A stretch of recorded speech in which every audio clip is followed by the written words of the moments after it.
Left-hander Scott Kazmir on the mound to make his third start of the season. He's 2-0 with a 2.84 earned run average. His last start against the Yankees went deep into the game into the 7th inning. Gave up 3 runs on 6 hits. He didn't walk anybody. Batting average against very good at 234. Defensive alignment for the Rays brought to you by Sweet Bay Supermarkets. Carl Crawford in left field. B.J. Upton in center. Gabe Kapler gets a start tonight against Burley in right field. Evan Longoria, Jason Bartlett, Aki Iwamura, and Carlos Pena around the infield. Yonder Navarro behind the plate to catch lefty Scott Kazmir. Joe Madden feeling very good about last night's win.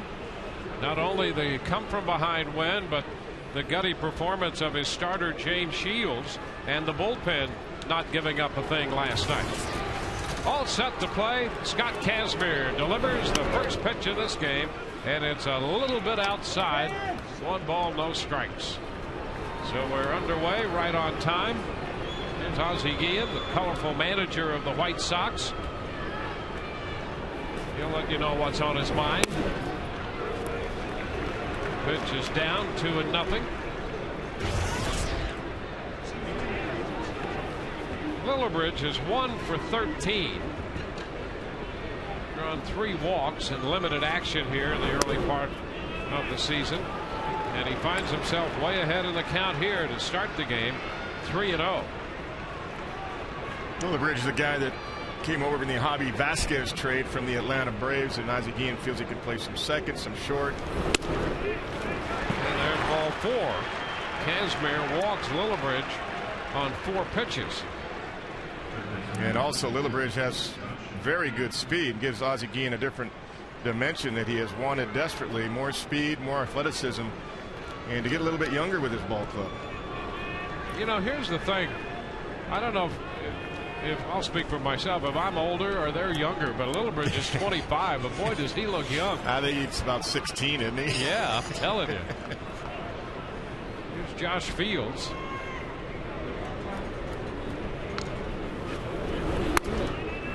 Pitch is too high.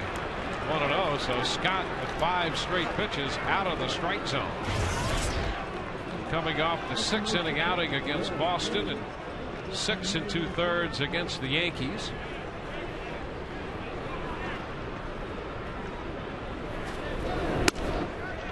And he's still in that same slot, up and away to Fields, 2-0. Yeah, I like Scott taking a little time now. Goes back beyond the mound, going to gather himself a little bit. This happens to a lot of starters, especially with the power that Kazmir has in the first inning. Once you get a good lather going, you get the rhythm, he'll be fine. And he misses down. 3-0. Tried to take a little off to find the strike zone and missed.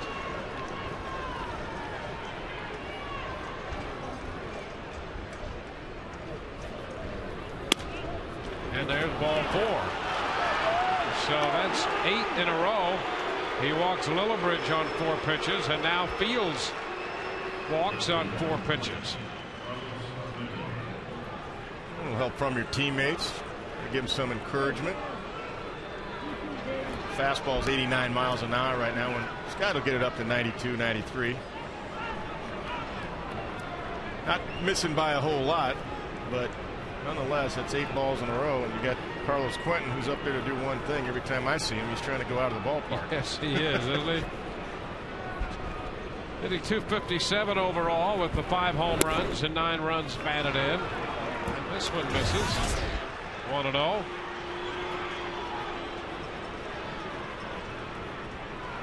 Yeah, you get 1 ground ball double play, and you're just about out of the inning. Down and away. 2-0. Jim Hickey's going to go to the mound after watching Kazmir start by missing with his first 10 pitches.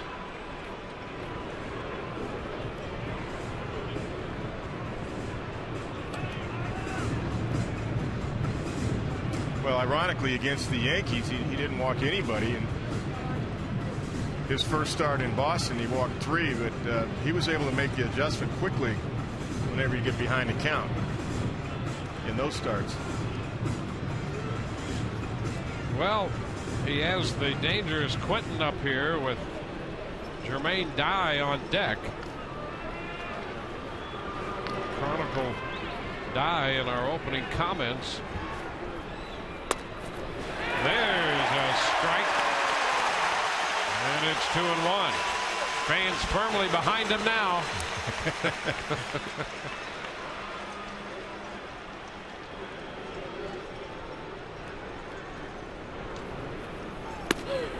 Put away. It's 3-1. Well, you know what Quentin will be thinking here. You bet. He's looking for one pitch, fastball down the middle.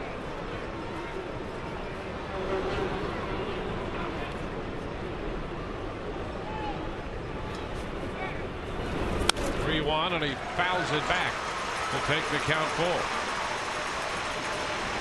Well, and the challenging thing here now is that with Lillibridge, who was just 1 for 13 walking, and Fields, you start to get down into Dye and Konerko, and those are the two hitters who, over the course of Kazmir's career, the two hitters in this White Sox lineup who've had the most success against him. Right, and Dye has been hot right now against everybody. He's had a great start to this 2009 season period. 3-2 to Quentin, and he just missed for ball 4. That was pretty close, but he has walked. The bases loaded.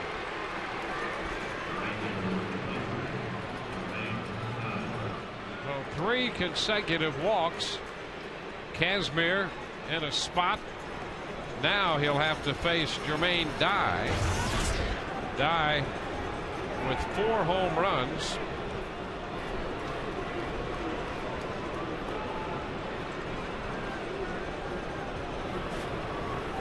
Pitch to him is a strike. Dye hit a 2-run home run, a 1-0 pitch in the 6th inning, connecting off James Shields for his 2nd home run of the series. His 4th in his last 5 games. And lifetime against Kazmir, he's got a couple home runs. His 5 of 15 lifetime. And that's strike 2, 0-2. Good sneaky fastball right there. The gun says 88. That had some life on it. And good location down. That's where you got to pitch. Dye is down. And if you go way above its hands, he'll chase it. But you make sure it's up there, out of the zone. Bases filled. The 0-2. Ground ball down to third. Longoria goes to second out there. Over to first. They get the double play with the run scoring. The Rays gladly give up the run for a chance to get 2 here in this bases loaded situation. The White Sox have a run. Well, that's what we're talking about, a double play ball, and you're just about out of the inning, and Kazmir was able to get it. And Longoria on the run, a good 4 or 5 steps, gathers himself to throw a strike and get something on it to Iwamura, who in turn fires a strike over to Carlos Pena for the 2. Gold Glover of the future, I believe, maybe this year, Evan Longoria. He's playing outstanding at third base. We talked about that all week. Many of these Rays defensive players are going to win the Gold Glove. Paul Konerko fouling one back. That's a strike. So the White Sox get a run on the double play ball. They have Fields aboard at third.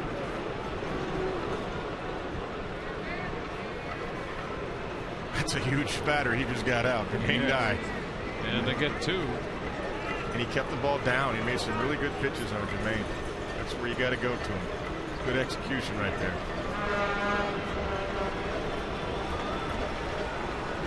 Konerko, 4 of 12 lifetime against Kazmir. That figures out to a .333 average with a home run in the mix. So he has another big out to get right here. Dealt with Dye, and now it's Konerko. And you got Betterman on deck, who is a really good hitter from the left side, not that good from the right side. Fly ball into left center field. Crawford on the run, can't get there. That's going to be in there. Konerko digs for 2.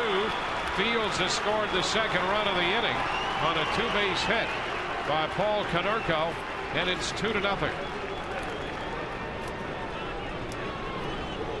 Konerko's 4th double, his 7th run batted in. Pretty good pitch, actually, and Konerko just went down and got it. Had some tailing action to it. He got it in the gap in left center.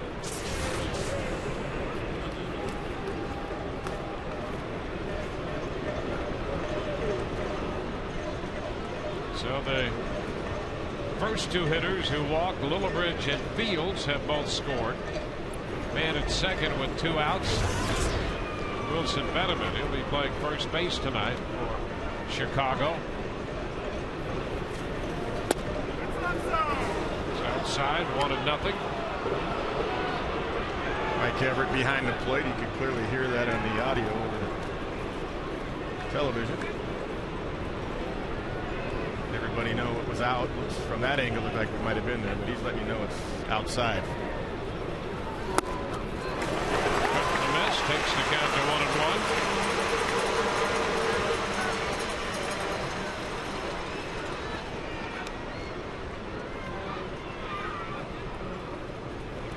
Benjamin pinch hit last night in the 9th inning on a base hit against Troy Percival.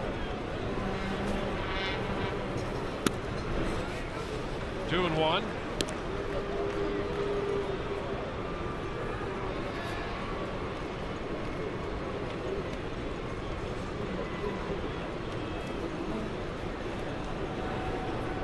This is the 6th career start against the White Sox for Kazmir.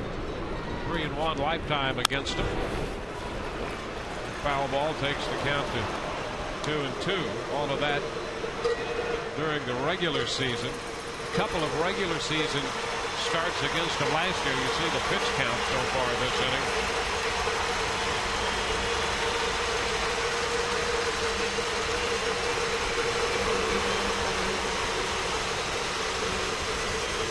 Swing and a miss. Benjamin is out on strikes. That retires the side. Started with the bases loaded and nobody out, and the White Sox score 2. Bottom of the first coming, the Rays coming in to hit.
A couple runs. Quick look at the starting lineup for the Rays. They'll have B.J. Upton in the leadoff spot, followed by Carl Crawford and Evan Longoria. Carlos Pena hits cleanup in front of Pat Burrell and Deanna Navarro. Jason Bartlett off to a good start, both in the field and at the plate. Gabe Kapler hits 8th, and Akinori Iwamura, the number 9 hitter. Left-handed ace Mark Burley on the mound for the White Sox. 8 years as a starter, averaged about 30 to 33 starts per year. Off to a good start again this year. First pitch to Upton is in there for a strike. You know, Upton's 3 for 17, and you'll notice that Burley works very quickly here.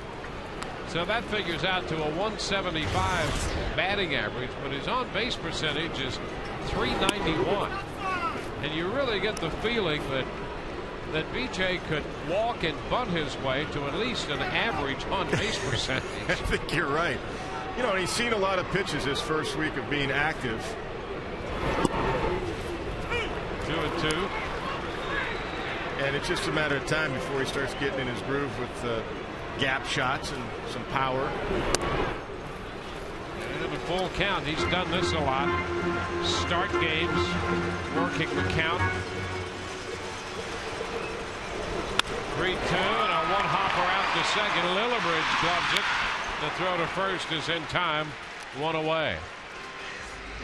White Sox defense brought to you by Sweet Bay Supermarkets. Take a look at the outfield. Carlos Quentin in left. Brian Anderson back out there in center.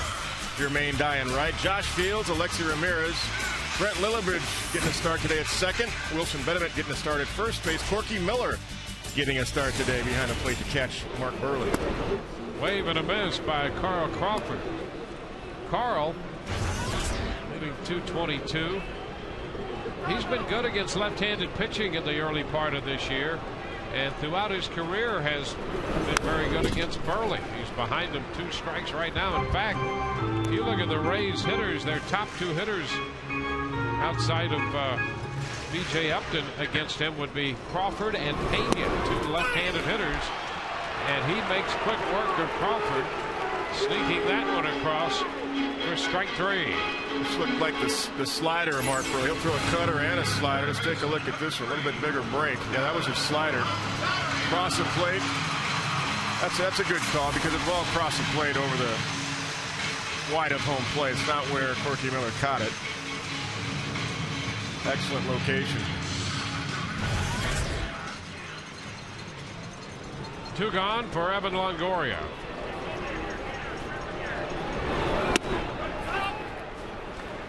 Ball, no strikes. Well, Mark Burley retired the first 2 to face him. It's going to be out of play. He retired the final 15 hitters he faced in his last start against the Minnesota Twins. He gave up a solo home run in that game to Delman Young in the 2nd inning, and then retired everybody else from that point forward. Mark's averaged about 220, 225 innings a year for the White Sox, which is unusual in this day and age. Well, that'll snap that streak. A base hit. Longoria singles. We should have talked about that streak earlier. Take a look at Evan Longoria. Nice and smooth. Little balance. Short to the ball. Look at that. He's going to get inside it right there. Good hand action right there. Just flips it into left center field. Look at that. Good wrist action, Evan Longoria. So Evan Longoria with a base hit. That extends his hitting streak to 10. It's Carlos Pena who starts the night with a 10-game hitting streak.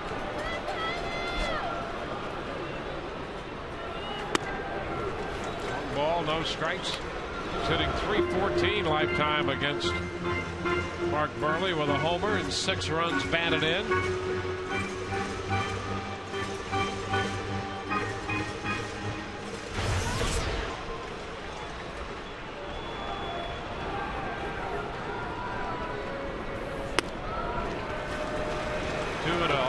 White Sox have a shift, but not as radical as what we see the Rays employ a lot. Ramirez is straight up the middle, the shortstop right behind the bag at second.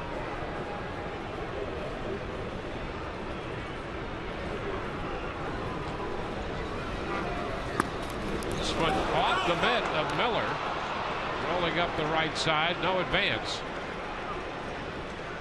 The count is 3-0. 6 home runs for Pena, 3 of them against lefties and 2 on this homestand.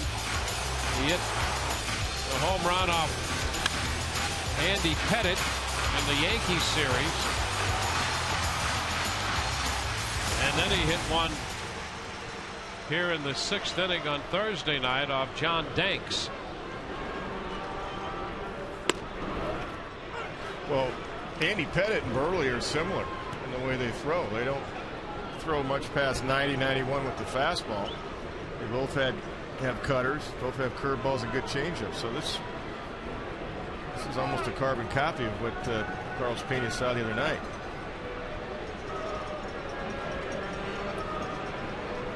Burley likes to work a little faster, though. He gets on the mound and goes. That will take the count full 3-2. As Burley will get the job done quickly.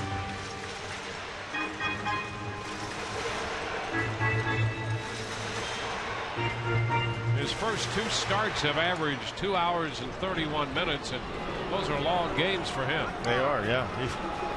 He works as fast as anybody will see in baseball, really. He gets the ball, especially when he's in the windup, nobody on base. He just gets it and goes. You got to slow down his rhythm. And a foul ball. Pena will see another one. In fact, he pitched a game here in April just about a year ago. It was the fastest game in history here at Tropicana Field. 2 hours and 2 minutes. That's fast. In the American League, the DH these days, that's fast. And another foul bounced up the right side. Well, back in 05, he pitched a game against the Seattle Mariners that was completed in 1 hour and 39 minutes. Was it 9 innings? Yeah, I mean, isn't that amazing? 139. That had to be about a 70-pitch game or something, 80-pitch game. Yeah, there's ball 4 inside. He walks Pena. Well, you know and remember Jim Cott. You know, he threw strikes and he worked fast, and he pitched a game back in '75. It was 1 hour and 38 minutes. I had a spring training with Kitty in 1982 with the Cardinals right here in St. Petersburg, back in old Al Lang Field. A little bit high, but whatever. Bangs it right there. 1 strike to count now to Pat Burrell. But Kitty in an inter-squad game, yeah, he made me throw the bat. I mean, he's powering his own here. He had that great change. He'd get on the mound and quick pitch you, and I remember just swinging at changeups in an inter-squad game and ended up throwing the bat down the third baseline. Not intentionally, but that's how good he was, how he fooled you. Swing and a miss. Burley strikes out Burrell to retire the side. The Rays leave 2. We're at the end of an inning. 2-0 Chicago.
Of the Tampa Bay Rays and may not be reproduced or retransmitted in any form, and the accounts and descriptions of this game may not be disseminated without the express written consent of the Tampa Bay Rays. Alexi Ramirez leads off the second. Scott Kazmir, who had a little control issue to start this game, begins Ramirez with a pitch down. 1 ball, no strikes. Scott made 25 pitches in the first inning. And for that matter, Burley made 24 in the bottom of the first. He did, yep.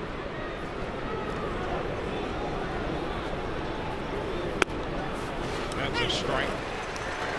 2-1. Burley, 30 years old.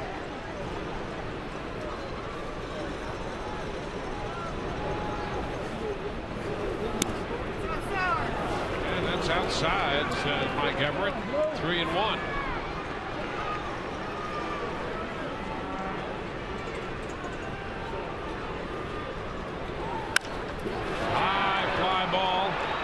Left center a bit. Upton is back there for it. Got a lot of room and puts it away.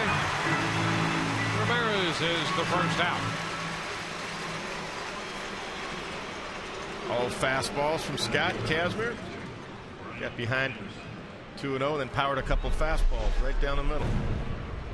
He's going to bring up the center fielder, Brian Anderson.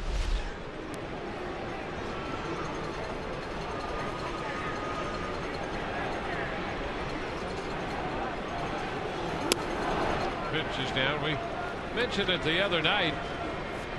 The White Sox, the last couple of years, have been looking for Brian Anderson to take over that spot in center field.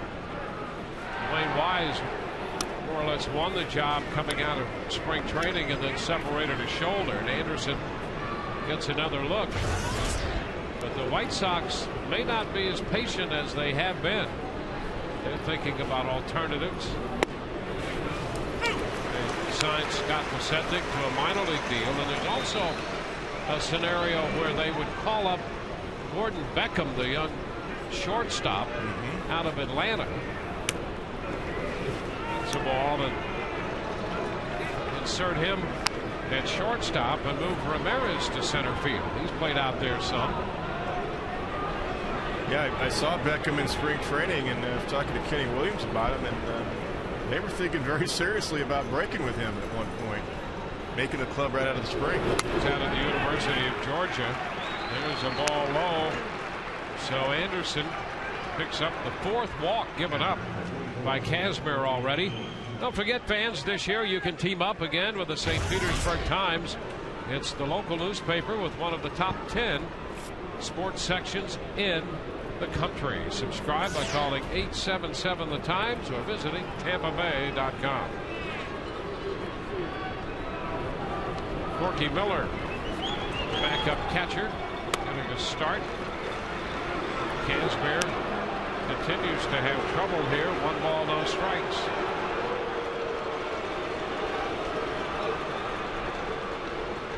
Well, that's a pretty tight zone today for Mike Everett. He's not called a pitch at the knees. He's not calling the ball in the outside corner. He wasn't doing it for Burley either, by the way. That's a strike. 1-1.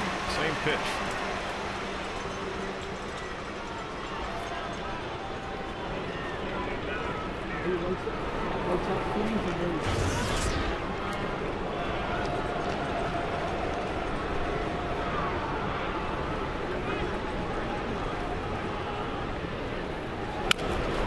Tapped to third. That'll be charged by Longoria, and he cannot field it cleanly. Anderson advances to second, and Miller reaches. That'll be an error charged to Longoria. He had the catcher running and just couldn't come up with the ball cleanly. Take a look, Evan coming in 3, 4, 5, 6 steps. He got it right in the pocket. He used 2 hands to be sure, and it just squirted out of there. Now back around to the top of the order, Brent Lillibridge.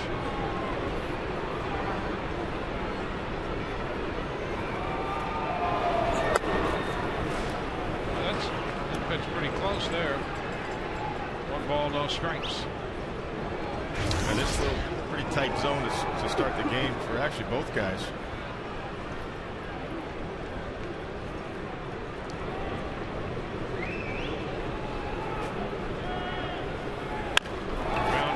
Side.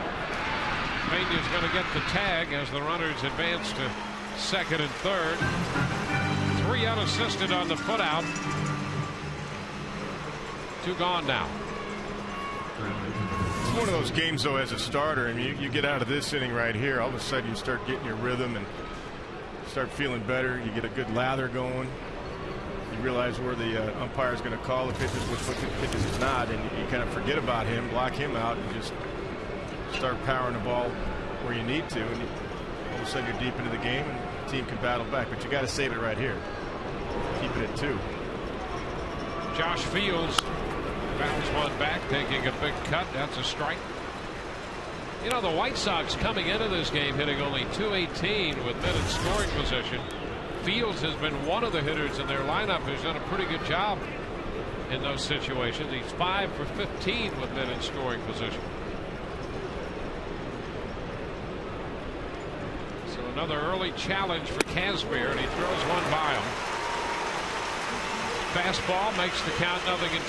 Yeah, that had some good life on it. The gun said 89, but it was up in the zone right and above the hands of Josh Fields. Good pitch.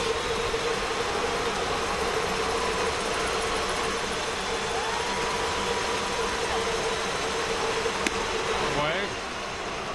1 ball, 2 strikes.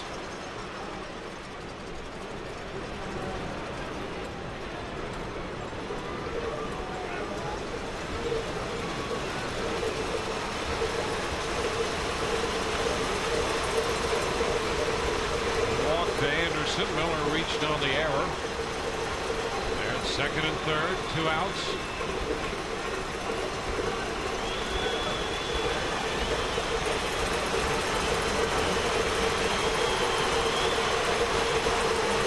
And 1-2 away. 2 balls, 2 strikes.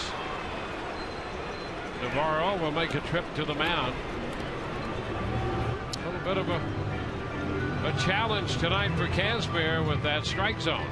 I think there's concern too at second base with Corky Miller at second base being a catcher about location. Navarro's trying to set up late, and I think Kazmir was a little concerned, and Navarro, about location being relayed at second base. Actually, that's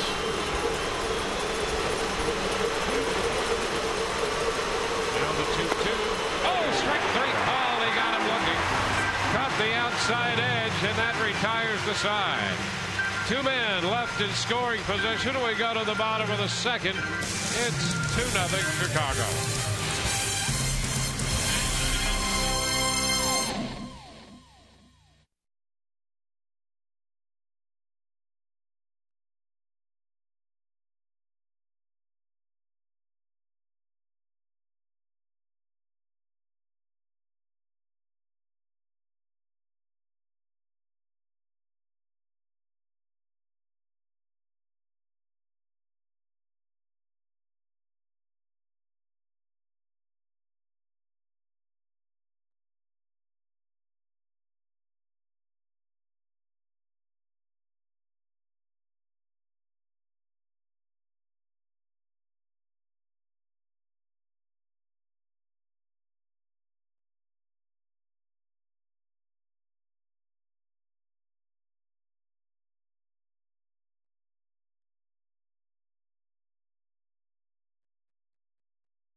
On Fox Sports Florida, brought to you by SunTrust, featuring online solutions to help your business stay on solid ground. Live solid, bank solid, SunTrust. And by Subway, play hard, eat fresh. Deanna Navarro, the Rays catcher, leads off the 2nd, and the pitch is upstairs. Deanna hitting right-handed against Burley, who's ready to make his next pitch as soon as he gets the ball back from his catcher. Jermaine Dye catches this fly ball. One away. What you got to do, though, hit him where it's pitched. That's what DeHonor did. Hit it right on the sweet spot, but right at Jermaine Dye.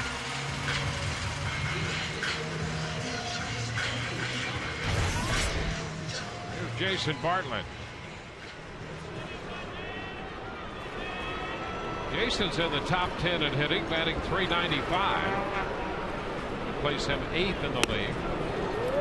Pitch comes in on him. 1 ball, no strikes.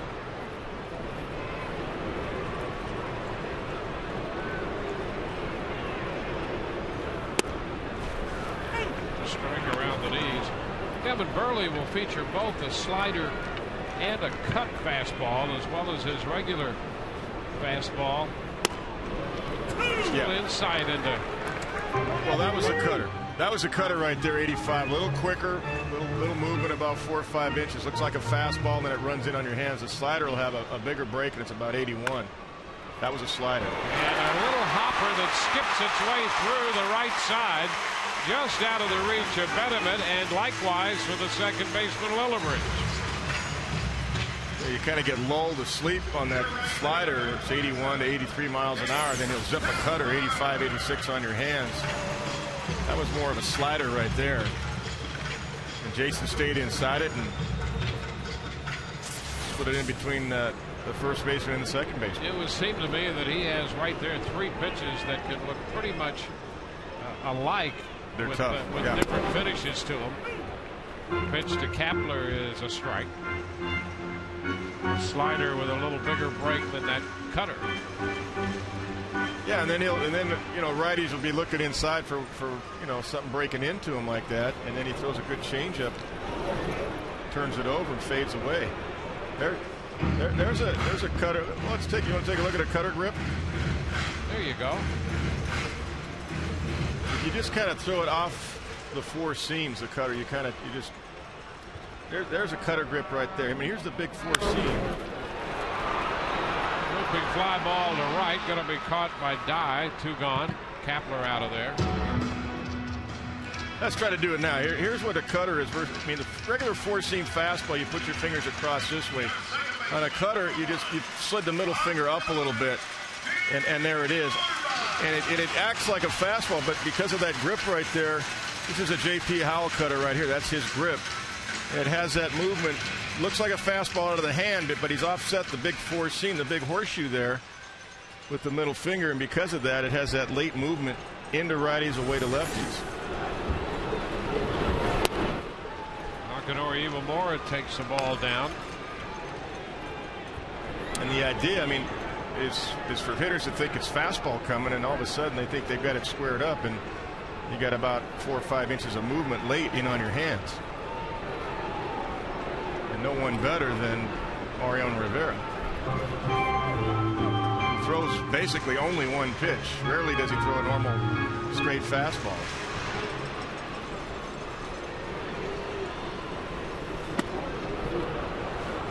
Aki ahead in the count 2-0. Aki's 6 of 12 against lefties on the year. 267 overall lifetime against Mark Burley. The other thing about Burley, you better be on your toes if you're a base runner with him out there. You know, we saw last night, we saw Clayton Richard pick off Vince Zobrist in the 8th inning, and that's a little bit of a balk move. Sure was. All 3 down to Aki. If you're throwing toward first base, you're supposed to step toward first base, and Clayton Richard looked like he was stepping a little bit toward home as he's throwing first. And Iwamura draws the walk. The Rays have 2 men on. 2 men on with 2 men out here in the bottom of the second. The Rays are down by 2. Be sure and stop in at your local Hess Express to pick up your 2009 Rays pocket schedule. That includes a $5 off coupon for a pair of tickets to see the Rays on Saturday nights, Hess Express is a presenting partner of the Rays 2009 Summer Concert Series. Well, B.J. Upton gets an opportunity with 2 men on. Pitch is high. See, this is what Joe Madden was thinking about with Upton in that leadoff spot. You know, Aki draws a walk in the 9th spot. By the way, his on-base percentage is over 400. And now he has BJ up there with a chance to maybe drive in some runs. Yeah, I mean, he's in a run-producing spot right here. That's exactly right. Chance to drive in a couple because we know BJ's capable of hitting 25, 27 home runs. Inside, 2-1. So in a sense, the Rays have 2 or 3 leadoff guys in this lineup, and Upton, who's one of them, also turns into a potential run producer right now. And he takes ball 3, 3-1. DJ's really quiet at the plate too. I like his setup because he's very calm. He doesn't jump at the ball, and it looks like he reads the ball immediately out of Burley's hand. A little tap to third.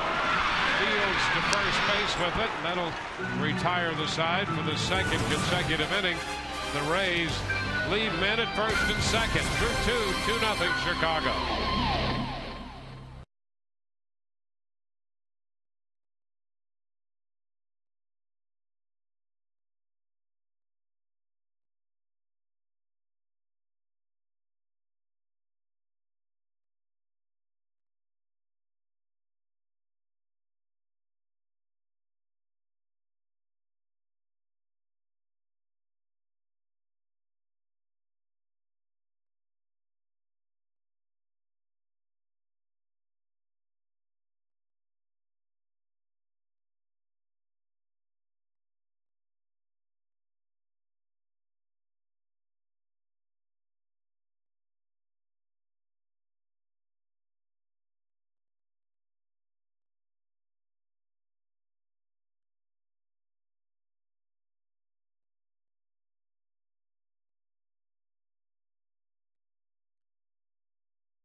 White Sox scored a couple runs in the first on a double play ball from Dye and a double from Konerko.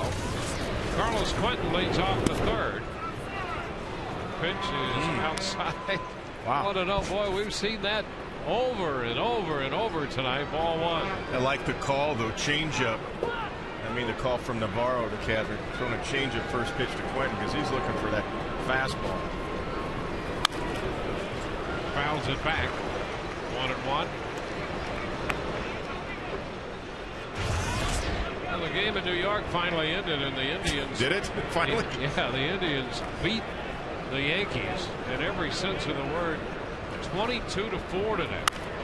Time foul out of play. A ball and 2 strikes the count. I mean, there was offense all over the place from Cleveland, including a 14-run 2nd inning. Still a ball, 2 strikes. Kazner got Quentin looking off speed there, and he stuck a fastball, and it wasn't sneaky. It was 92. Carlos just did foul it off. Emergency hack. Back off the mound. Aki has it at second and makes the play. Sharply hit by Quentin. A little deflection out to second base. That's just try to stay alive if you're on the hill. Well, normally you would think this is a base hit. It goes right up the middle. The deflection helps, and Aki gets over there and makes the play. 4-3 on the out. Now Jermaine Dye fouling one away. That's a strike. Scott's getting a little rhythm now. Looks like he's settling down. That fastball he threw to Fields to strike him out looking was 91. He's getting that fastball up there now, 91, 92.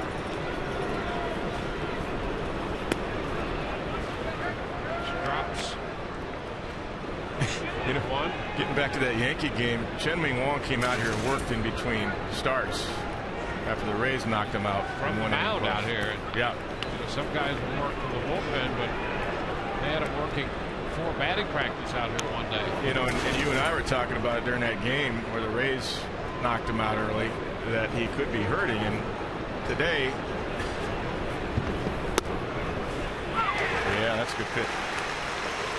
Yeah, there's another outing for him, and you have to wonder. Yeah, I wonder. Was it 8 earned runs he gave up in an inning plus? I think it was an inning and a third today. 8 earned runs in an inning and a third. Yeah, so there's something definitely not right with Chien-Ming Wang. Dye chases one. He's out on strikes. So 2 gone. Third strikeout here for Kazmir. Take a look at this. Yeah, he's getting his rhythm round, Scott. This is a good pitch right here. Look at that. Off speed, off the outside part of the plate right there. There it is. Good changeup out of the zone. But the fastball in the inside corner set that up. Good sequencing now the last couple of pitches. Ball Konerko. It's a strike.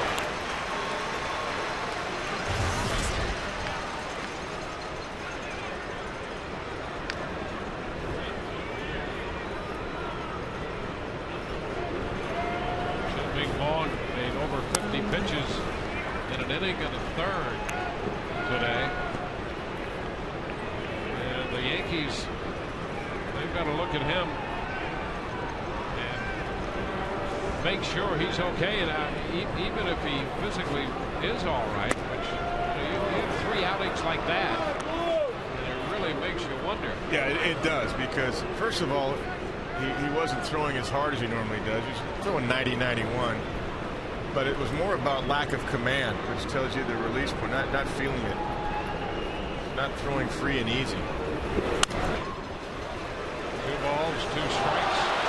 And for Chien-Ming Wang, ERA being 34.5 after 3 starts. And those are starts where he's not getting it past the second inning.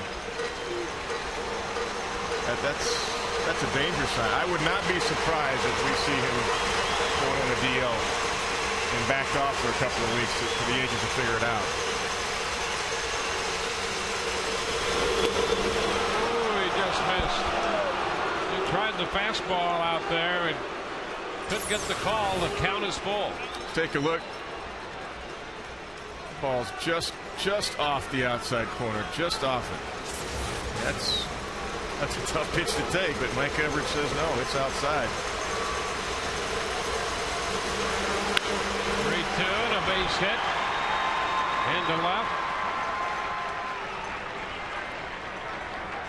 White Sox collect their second hit. Konerko has both of them.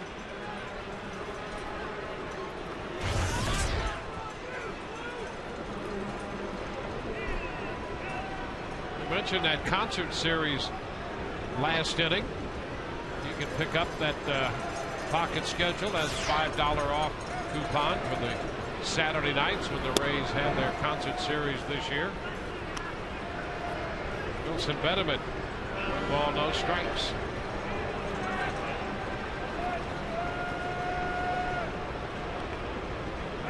Indians had 22 runs and 25 hits and hit 6 home runs today.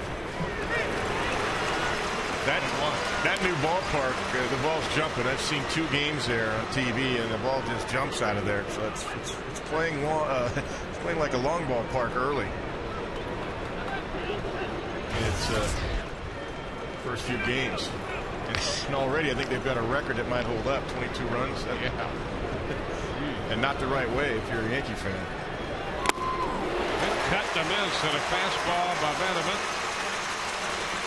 1-2. We're in the third with the White Sox leading this game 2-0.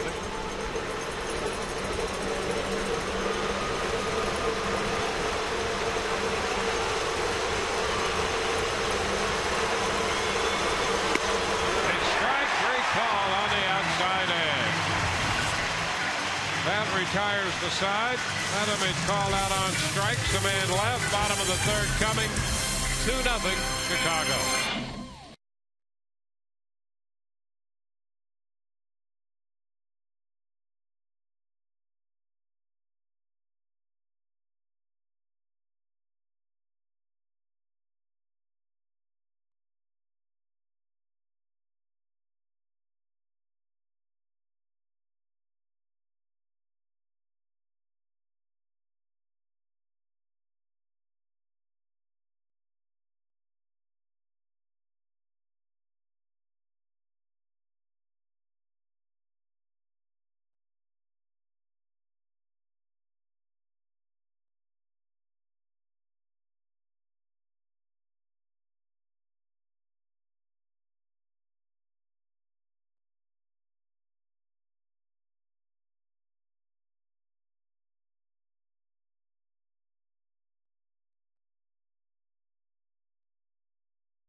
It's a 2-0 ball game. Chicago scored twice in the first inning, taking advantage of some control issues. And Carl Crawford will open the home half of the third. Let's see if they get something going here against Mark Burley. 1 ball, no strikes.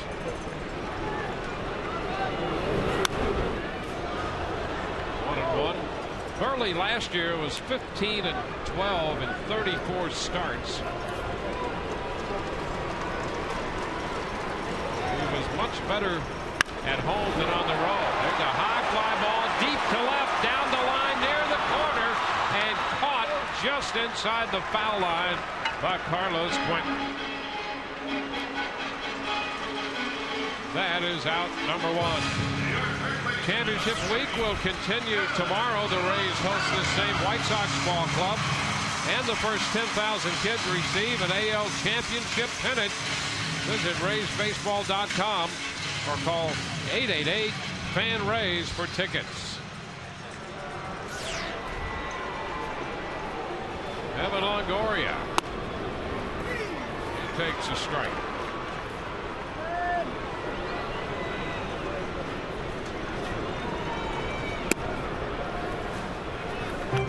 One and one.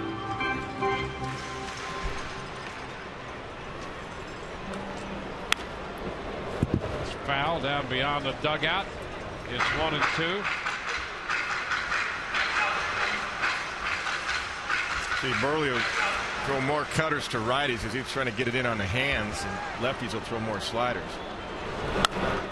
High fly ball lifted into center, and Anderson settles under it for the out. 2 gone, bases empty, and we'll check in with Whit Watson. Whit, take it away, buddy. Dwayne, good to talk to you again, and you touched on this in some earlier contests as Carlos Pena makes his way to the plate. 6 home runs and home runs in 3 consecutive games. We talked to Joe Madden before the game and asked him what has made Pena so good this early in the season. He said the biggest difference in Carlos Pena, pay attention to how quiet he is at the plate. There's not a lot of extraneous movement. He's very much at peace physically. He said the quietness at the plate, he's keeping it simple, and that's been the secret for Pena. And he hits it on the ground, 1 hop deep first. Burley's going to have to cover and gets over there to retire the side. Well, it's a 1-2-3 third, through 3 onto the 4th. 2-0 Chicago.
He's got a raised burst right there on the top of his head and a Casimir All-Star jersey. So he has come prepared tonight.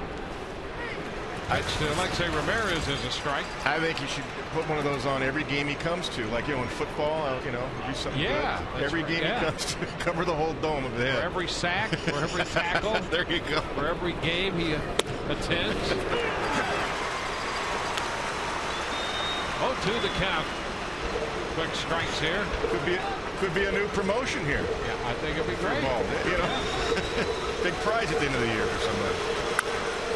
Little tap back toward the mound. Bobble picked up, and the throw still got him at first base. Nice play after Casimir bobbled it. He had to barehand it. Ramirez can run, and he just got him at first. Take a look at Scott. He finishes pretty well. It's off to his glove side. But he recovered well and threw a strike over there, and Feeney almost got clipped on the foot, but he got it out of there. So that's the first out. It'll bring up Brian Anderson.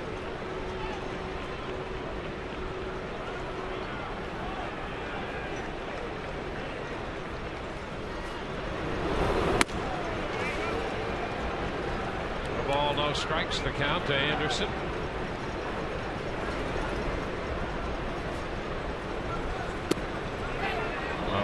To go on that pitch, held up. It's a nice pitch too. That's a good changeup right there. 92 fastball, and then comes back with a 78-mile-an-hour changeup.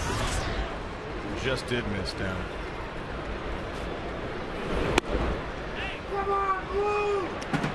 Now it's a 3-0 count.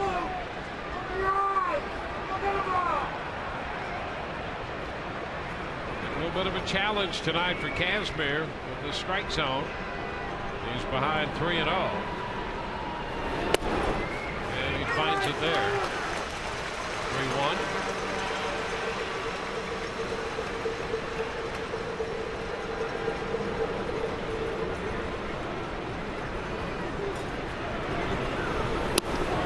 That's a strike. Anderson had dropped the bat.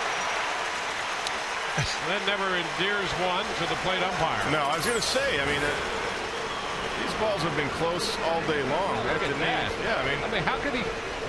You can see from the side shot it crossed the knees. It was definitely down the middle. You can see from the side shot it was at the knees. It's not where the catcher catches it. Good pitch.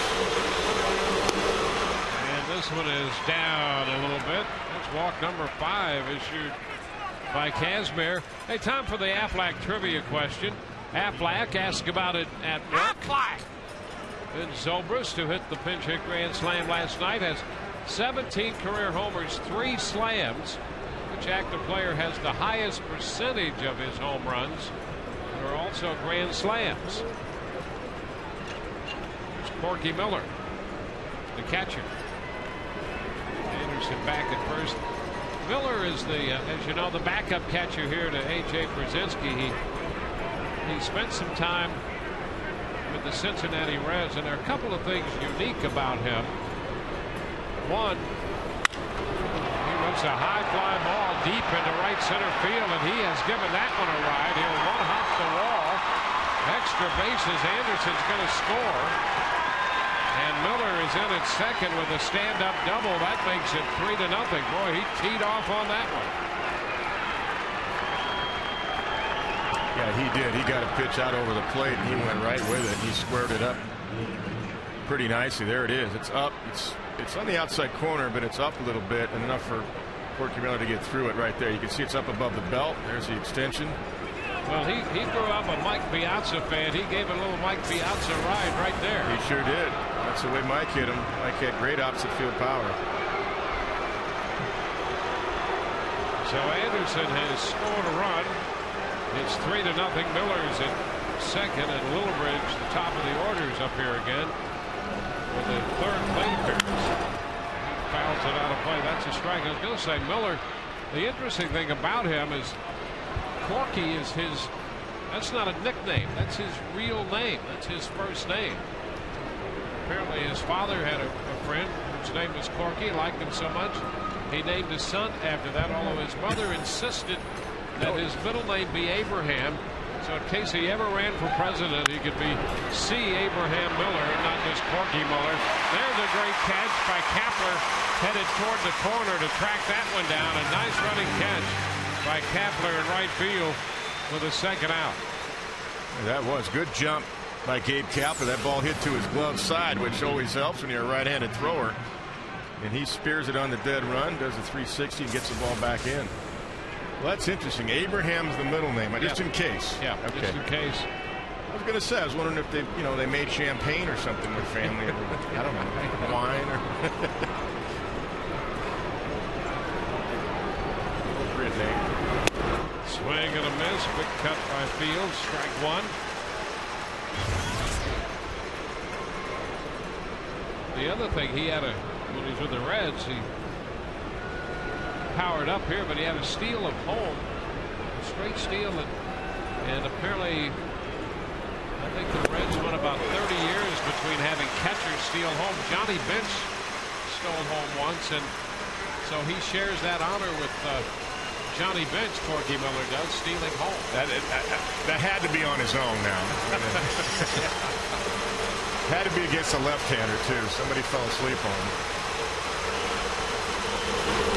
Swing and a miss. Fields frustrated, strikes out swinging to retire the side, but the White Sox add a run. We go to the bottom of the fourth. It's 3-0 Chicago.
Rays will have Pat Burrell leading off against Mark Burley.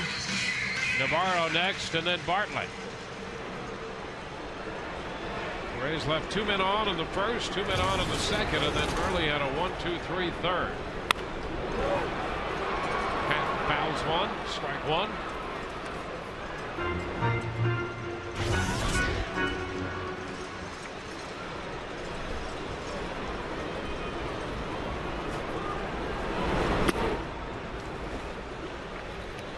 Ball, 1 strike.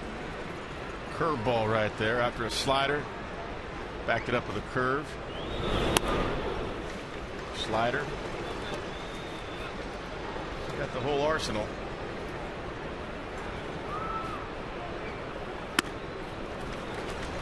Now he's behind. 3-1.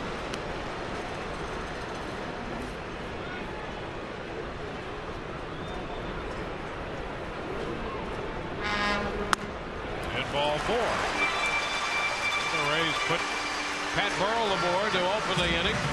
And it's time for the answer to our Aflac trivia question. Aflac, ask about it at work. Vince Zobrist, 17 career homers, 3 slams.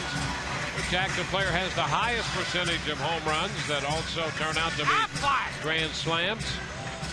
And that's Alexei Ramirez, 4 grand slams, 21 homers. So 19% of his homers and 17.6% of Ben Zobrist's home runs, grand slams. Ben had 2 last year and 1 last night.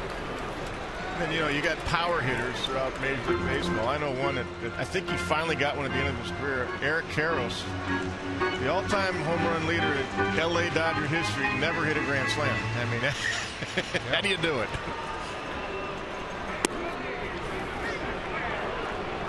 1-1 to count to Deanna Navarro.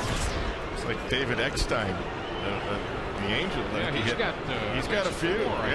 Something like that, I think. I guess it is. You know, you go right after the hitters you don't think can hit you out, and they square one up and get it in the air, and it goes out. But Ben's got power. I mean, he's got. Yep. It wasn't a cheap home run last night. Ground ball, shortstop. Ramirez to Lillibridge, one, and over to first. So the double play ball erases the leadoff walk. So 2 outs with the bases empty in the 4th. Jason Bartlett on his way to the plate. Don't forget about the Corona Beach Bar. Host 75 or more people. Exclusive setting during Rays games. You can reserve the Corona Beach Bar by calling 727-825-3406 or email group sales at raysbaseball.com. There's a lot of room down there for socializing, refueling, and watching baseball all the same time. It's a fun ballpark. You know, I see a lot of stuff going. When I drive in, I see people tailgating out there, a little barbecue. 2 strikes the count to Jason Bartlett. All kinds of restaurants down there, picnic areas. Things to do for the kids. Yeah. And a base hit back through the middle. Bartlett is 2 for 2. Jason continues to swing a hot bat. Is he compact or what with this swing? Just short to the ball with the lead arm. Gets right inside it. Good finish. Watch this. Good balance. Very short stride. Look at him get inside the ball right there. That's perfect. Head down on the ball and drills it right back through the box. So you get that backspin. That arm inside, that back arm in there. Bartlett's got to be hitting over 400 now with 2 hits tonight. Yep. Got to get Gabe going. Kapler lifted a fly ball to right. Be careful with this guy out there on the mound. Made a quick reference to that early, and he's a guy who's difficult to start the running game against.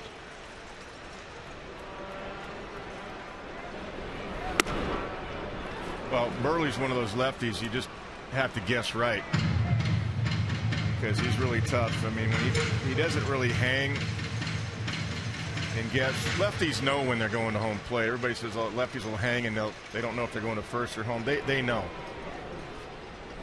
Fly ball back to center field. Anderson on the run ball and makes the catch.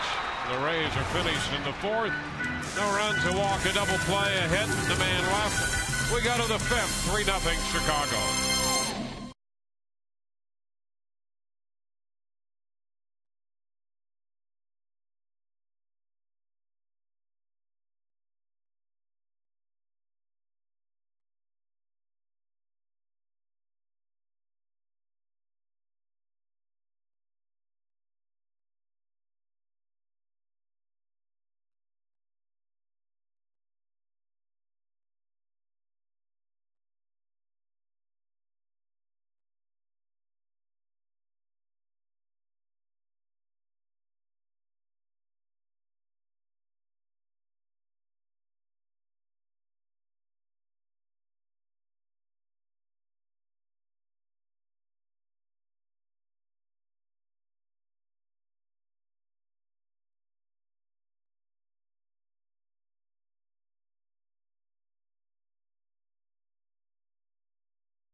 GoHondaDealers.com to find great deals on fuel-efficient Hondas.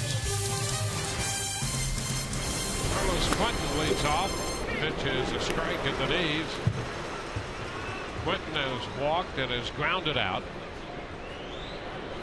And the deflection on the ball hit back to Kazmir in the third inning. Aki made the pickup and play on it.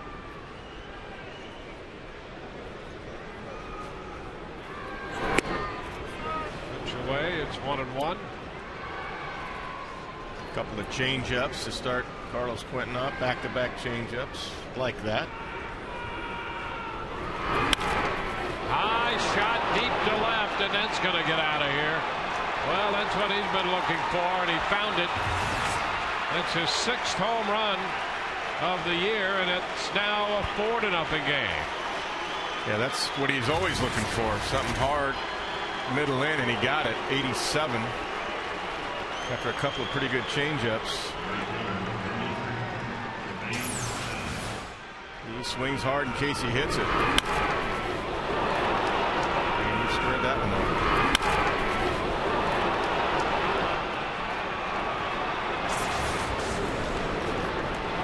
Die, fouling it away. 4 runs for the White Sox, 4 hits and 5 walks allowed by Kazmir.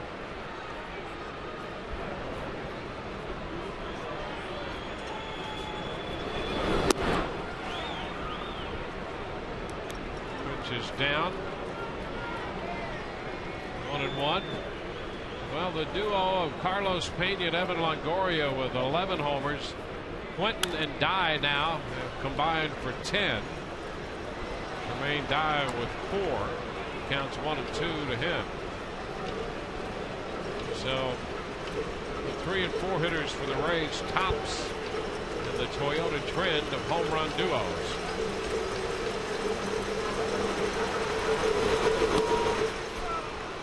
Two balls, 2 strikes to count to Jermaine Dye. Scott's pushing toward 90 pitches, a few pitches away from that now. He's had to work pretty hard today. Well, he struggled in the first inning when the first 10 pitches of the game missed the strike zone. He had walked 2 men and had fallen behind Carlos Quentin on the way to eventually walking him to fill the bases. And a full count to Jermaine Dye.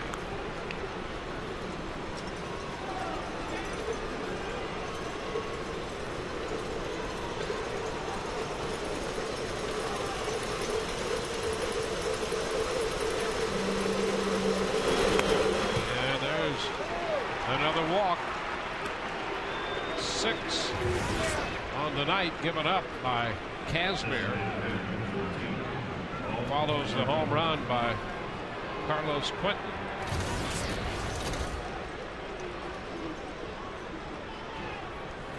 The bullpen's going to get shaken now for the Rays. And it should, because that's 89 pitches for Scott Kazmir already, 48 for strikes.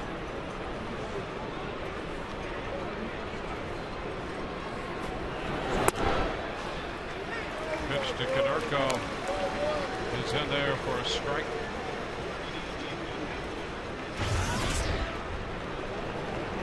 Six walks tonight. He walked 6 hitters in 1 outing last year. That came against the Tigers here at Tropicana Field on the first day of August last year. The Rays eventually won that game 5-2. He had a no decision in that one. Was out after 4 2/3, struck out 5 and walked 6. Konerko lifts it up the right side. That's going to be a foul ball out of play.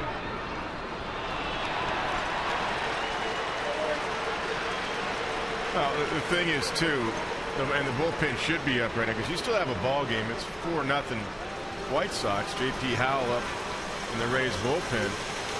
You still got plenty of time for the offense to get going.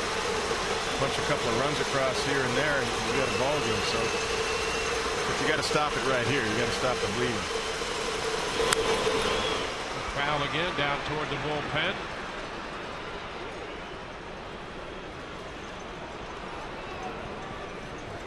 Four runs, 4 hits for the White Sox.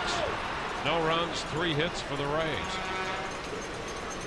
You know, when you don't have your best command, you just got to grind it out too. It's just like a hitter grinding that bat out. It doesn't always have to be pretty, but you just fight through it the best you can and keep your team in the ball game.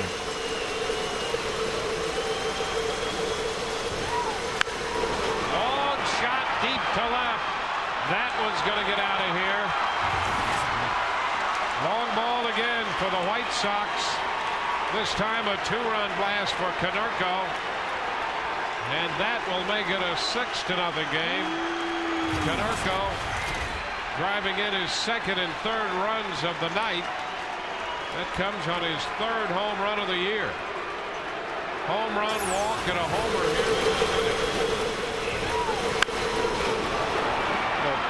Came in on the hands, tried to get in on the hands there. Looked like a cutter, and boy, he just read it well. I mean, it didn't even move. Paul Konerko didn't jump out at all. Perfect balance. Ball just jumped off his bat.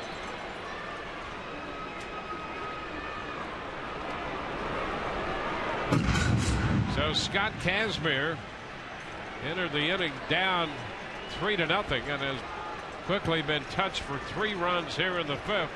And Joe Madden comes out. That's going to be it for Scott, who works 4 innings plus tonight. So Kazmir departs down by 6. Call to the bullpen brought to you by Metro PCS. Unlimit yourself.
J.P. Howell is the new pitcher for the Rays, facing Wilson Benaby.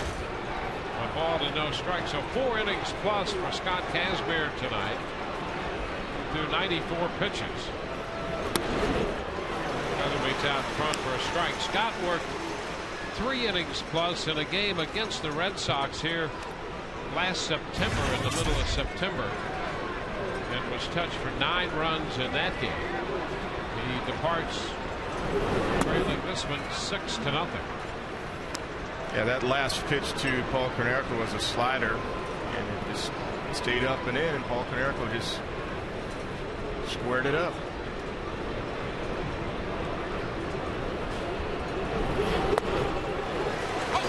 Two to Benaby.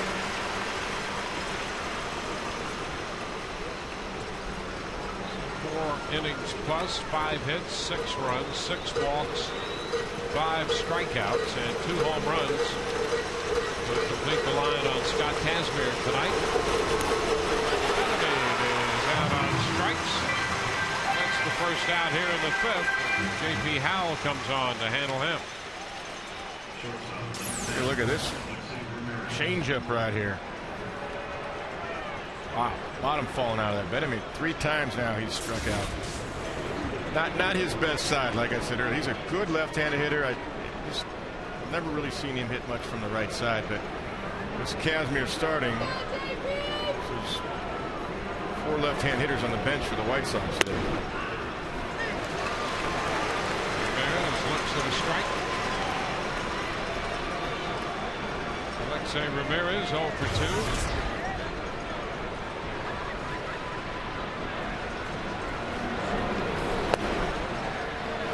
Strike up and A's 0-2. In the AL East, the Blue Jays won again. They defeated Oakland in Toronto in 12 innings. So the Blue Jays lead the division with a record of 9-4 now.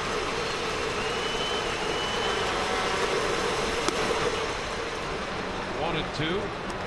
The Yankees are 6-6. The Rays start tonight 5-6. And the Yankees lost big at home to Cleveland, 22-4. Ground ball third. Longoria makes the play to first. 2 outs here. Over in the Central, the White Sox started the day a game back of Kansas City with the Royals leading in the Central. They opened the day 6-4, and the White Sox 5-5, along with the Detroit Tigers.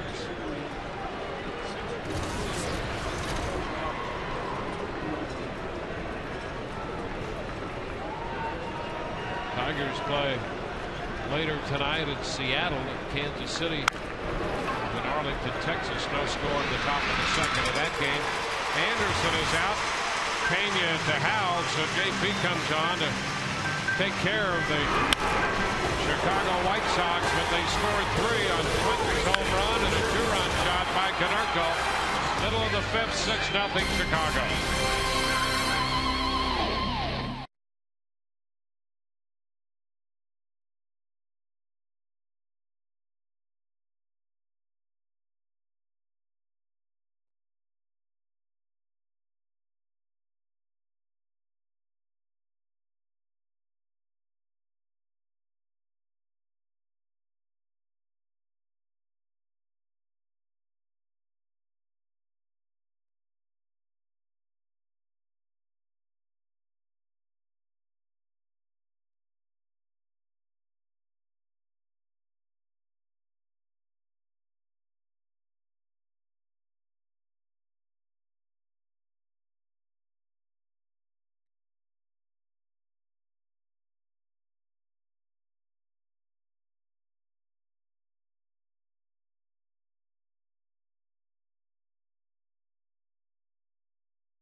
by Aflac.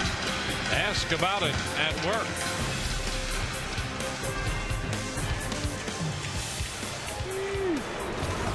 Makanori Iwamura leading off, and the first pitch for Mark Burley is a strike. Hockey walked on 4 pitches back in the second inning. 1-1. Rays trying to get something going here against Burley to chip away at the deficit. Down a little part of this game now. 2-1. Hockey lets it down the left field line. Is that going to be fair? That's a foul ball slicing out of play. Home run distance the other way, but foul. Sure did. Carry down the line. Thought it was going to stay inside the pole down there. Trent Balfour up now in the Rays bullpen. Hockey turns away from the pitch inside. Stayed in, and the count is full.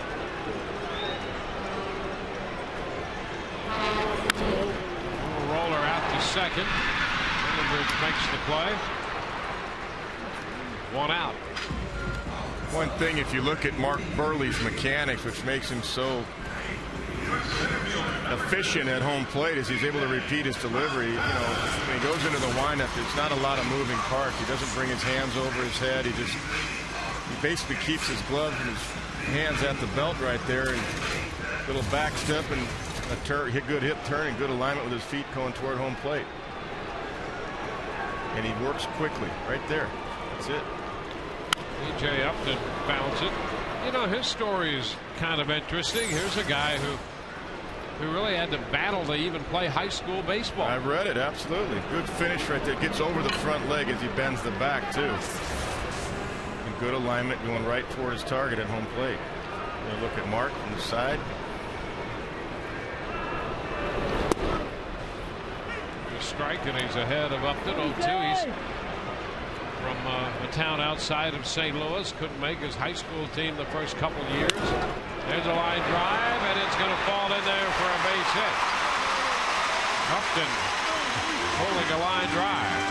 Well, Quentin was playing so deep, but Quentin was upset he didn't get to that. But I mentioned this last night about the Sox outfielders versus the Rays. They're played so deep. Line drives like that are not going to be caught, where that ball, if Carl Crawford's out there, the way he plays shallow, he catches that ball right at his chest. Can't have it both ways. Crawford fouls one back. That's a strike. You're right reading about Burley. That's amazing that a guy can't make his high school team in his first two years. But he's only about 5 feet tall, they say. Yeah, that's right. 5 or 5'2", and wasn't a very big guy. Well, stories like Mark Burley are good, too, because he was a 38th round draft pick, which is pretty late. You don't have to be a first rounder to make it to the big leagues. 38th rounder, and now he's the Chicago White Sox ace, and really has been. He's 8 seasons in the big leagues. 2 strikes the count.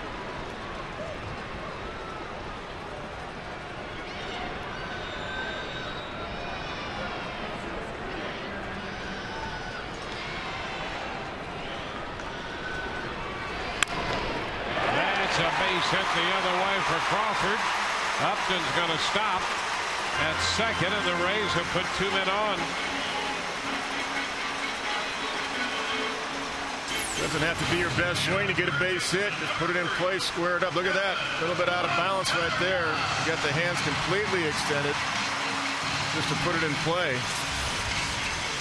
And shoots it into left field for a base hit. Well, the Rays have as many hits as the White Sox, 5, but they've all been singles. The White Sox have 2 doubles and 2 home runs among their 5. And here's Evan Longoria. Well, a long one here makes it a whole different game. That's exactly right. The Rays, there's plenty of time for offense left to swing the bats. I mean, we're in the 5th inning. Evan taps it third base side up the line. That's going to stay fair, and the bases are going to be loaded. So suddenly the Rays have loaded the bases here in the 5th inning. A little roller up the third base line. Man, we that know the third base line at the Trop, when balls are on that dirt area, they stay fair. There's the swing. Got it out in front. Chopped it out on the dirt out in front of home plate, and you can't roll a bunt down there any better than that. And Josh Fields knows it's not going to go foul, not in this ballpark. So they're loaded with only 1 out for Carlos Pena. Carlos has walked and grounded out. He carries that 10-game hitting streak into this one.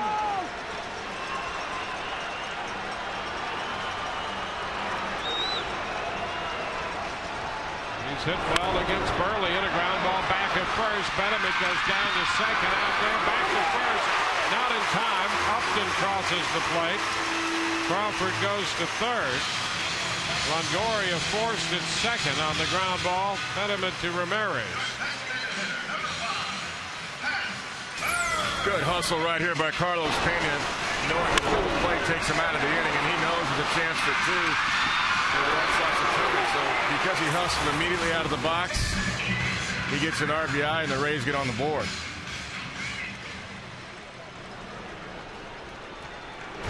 Now Pat Burrell with men on the corners.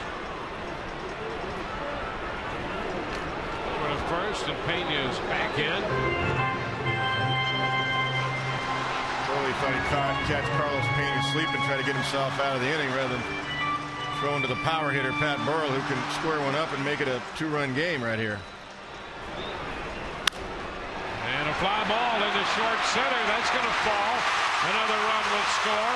Pena's digging for third, and he's going to be out at third base. Oh, my.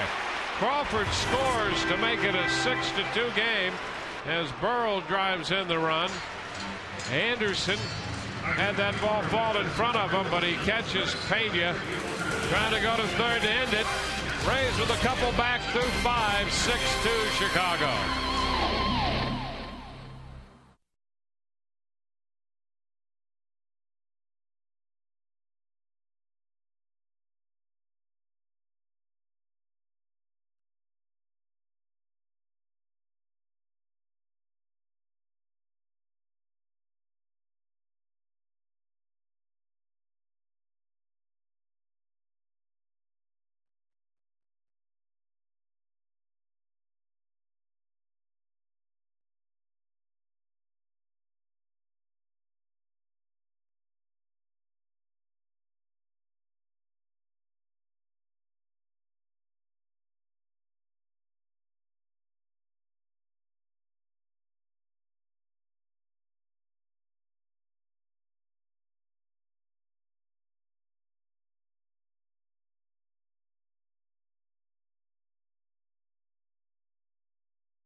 At Cane's Furniture for a chance to meet one of your favorite Rays players, and if the Rays pitchers come up with 10 strikeouts in a home game, log on to CaneStrikeoutContest.com and print a voucher can be redeemed at Cane's for a free Papa John's pizza. Get the Cane's today. Grant Balfour will be the new pitcher for the Rays, their third of the night. Kazmir for 4+. J.P. Howell got the 3 outs necessary in the 5th, and on to the 6th. Here's Grant Balfour. 4 games for Grant so far. Only 2 1/3 innings of work. A little bit of a command issue so far early in the season. And Corky Miller takes the first pitch down, a ball and no strikes.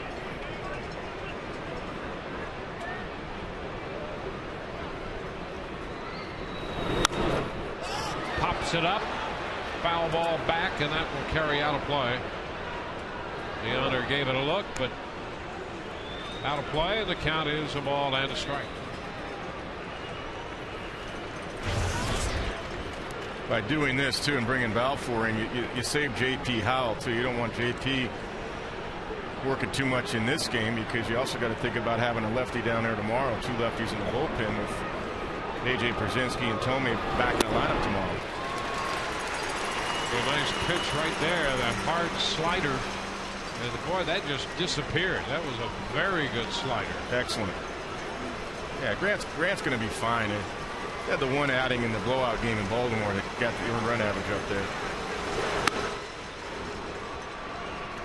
2-2. Let's take another look at that slider. I'll tell you, that was a good hard slider. Well, he has closing stuff, because he's got the hard slider fading down and away, and he's got the 94, 95 fastball. So he's got 2 out pitches.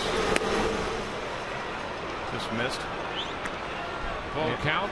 And I could see him eventually working into a closer's role, should they need him. Because he can strike you out. I mean, you bring him in with a runner third and less than 2 outs, he can strike you out. Pop up, lifted foul. Pena hustling over, but it's going to be just out of his reach on top of the dugout roof.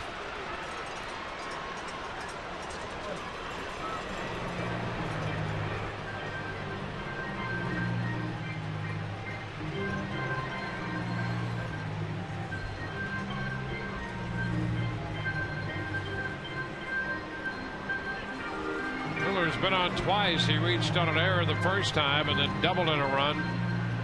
The gap into right center field in the 4th inning for his 2-base hit.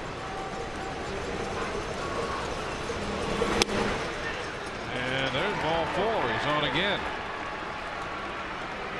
The 7th walk issued by Rays pitching tonight.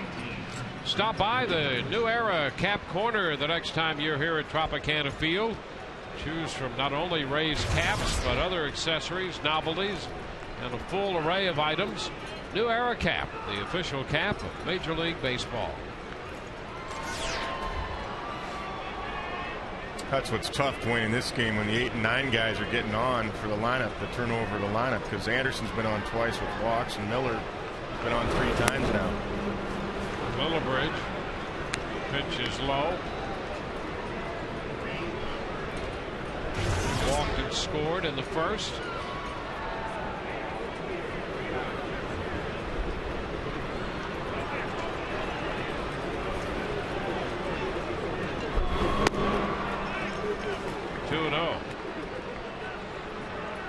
Ozzie Guillen was asking for more speed on his ball club this year. They've had plenty of power, and they play in a park that really lends itself to home runs. Sure does.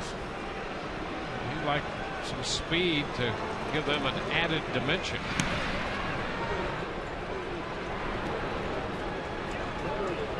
Miller's thinking, what are they throwing over for? He was only 1.5 feet off the bag.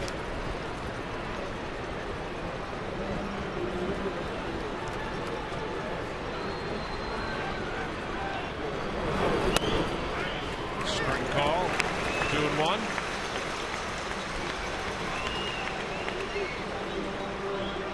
One thing, seeing Lillibridge for the first time in person, you know what the scouting reports are. You can read those, but he likes to work the count. You can see that he'll take some pitches. And the Sox are actually looking for a leadoff hitter still.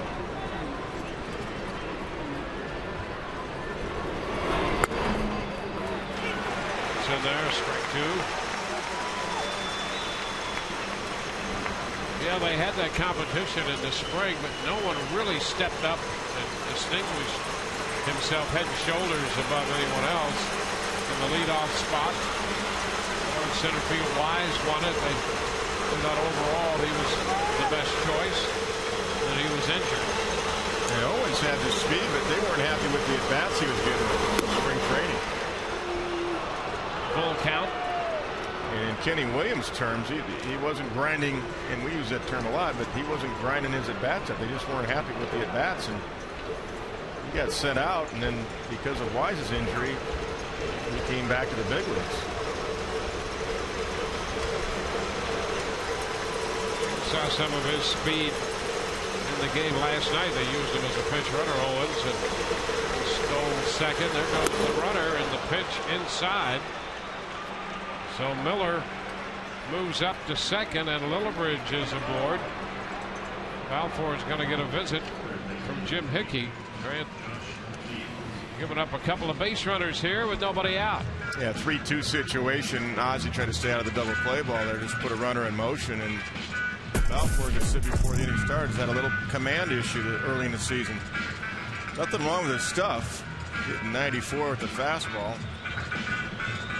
Saw a good slider, but it's not zeroing in on the plate enough.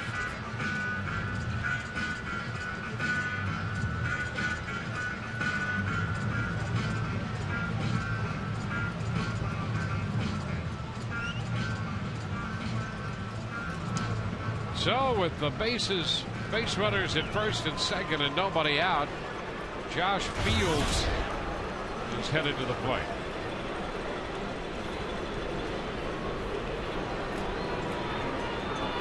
I don't think you're going to see a bunt here, but Carlos Peña's playing up on the grass on the right side just in case they're at first base. Evan Longoria's even with the bag at third. Wow. Pitch is down. Ozzie's playing small ball. And, you know, if he gets the guys over, you get a choice of either putting Quentin on and trying to get two, or pitching the main dive, which is tough because both those guys are swinging the bats really well. And that's what Ozzie Guillen's thinking. Pick your poison. The bunt is fouled back. 1-1.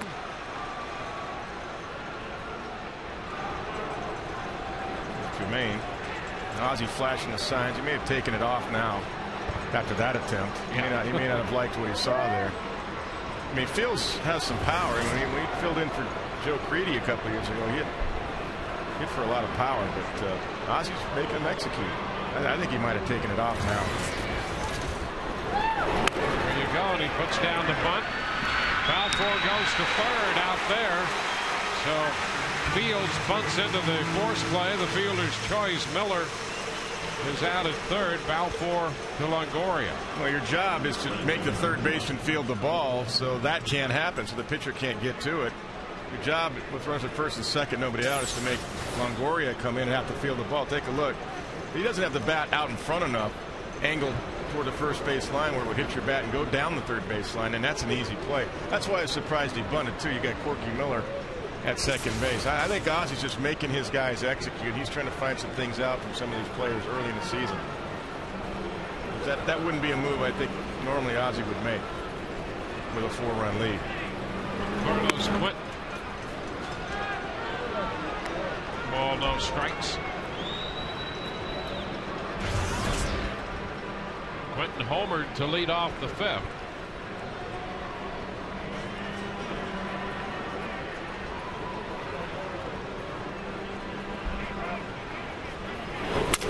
The ground ball deflects off Balfour towards short. Bartlett will go back to get it, and the bases are going to be loaded as Lillibridge went to third, rounded it just briefly and stopped. Fields goes to second, and Quentin has a base hit. Well, Grant Balfour was not in bad position. He just couldn't hang on to it. I mean, he finishes well right there. It just went off his wrist. He can get the glove on it, and Karam's toward left field. He was in good fielding position, though. Just couldn't track it into the glove. Well, they're loaded for Jermaine Dye. And Balfour's pitch is a high fastball. 1 ball, no strikes.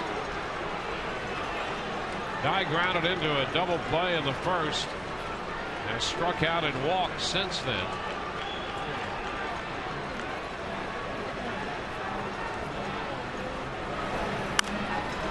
Pitch in on him, and he pops it foul out of play. 1-1. Where you got to get Dye in on his hands if you can do that with that 93, 94 fastball, or down and away. anything up and out over the plate. That's as big as he is and where his hands are. That's when he see his hands way up by his head. He gets that ball belt high. That's the ball he drives out of the ballpark. And a high popper right side. Aki's out there in shallow right field after it. Makes the catch. Tagged by Lillibridge. He's going to try to score. And the ball skips past the plate. Lillibridge is safe, and the runners advance to second and third. Well, there's some of that speed. A run scores to make it a 7-2 ball game. Die on that popper to the right side. Yeah, Lillibridge was going to go all the way with Aki going on his heels right there, backing up for that ball a couple steps.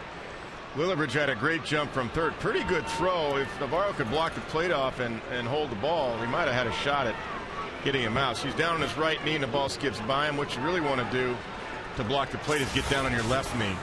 So a guy coming in head first will put his hands right into your shin guard and you'll stop him.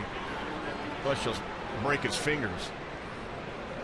Mike Scioscia was the best I've ever seen blocking a plate. He'll get that left knee down and track the ball into the glove, and then the runner can't reach home plate. Now the Rays are going to appeal that Lillibridge may have left the bag too soon at third, but C.B. Buckner says he hung around long enough. So it turns out to be a sacrifice fly to right field that Aki went out there and caught. And Iwamura charged with an error on the throw, allowing the runners to advance. See, really, that's Kapler. If Kapler can get to that ball, and I don't know if he could have, but if he could, I think he could have actually. Coming in, see, Aki's going backwards, and Lillibridge did tag and go in time. Denurko lines it to third, and then retires the side. I think you're right. I mean, you want the right fielder to take that ball all the way. Coming in, yep. We go to the bottom of the sixth now. The score is 7-2 Chicago.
Buffet and inclusive drink options.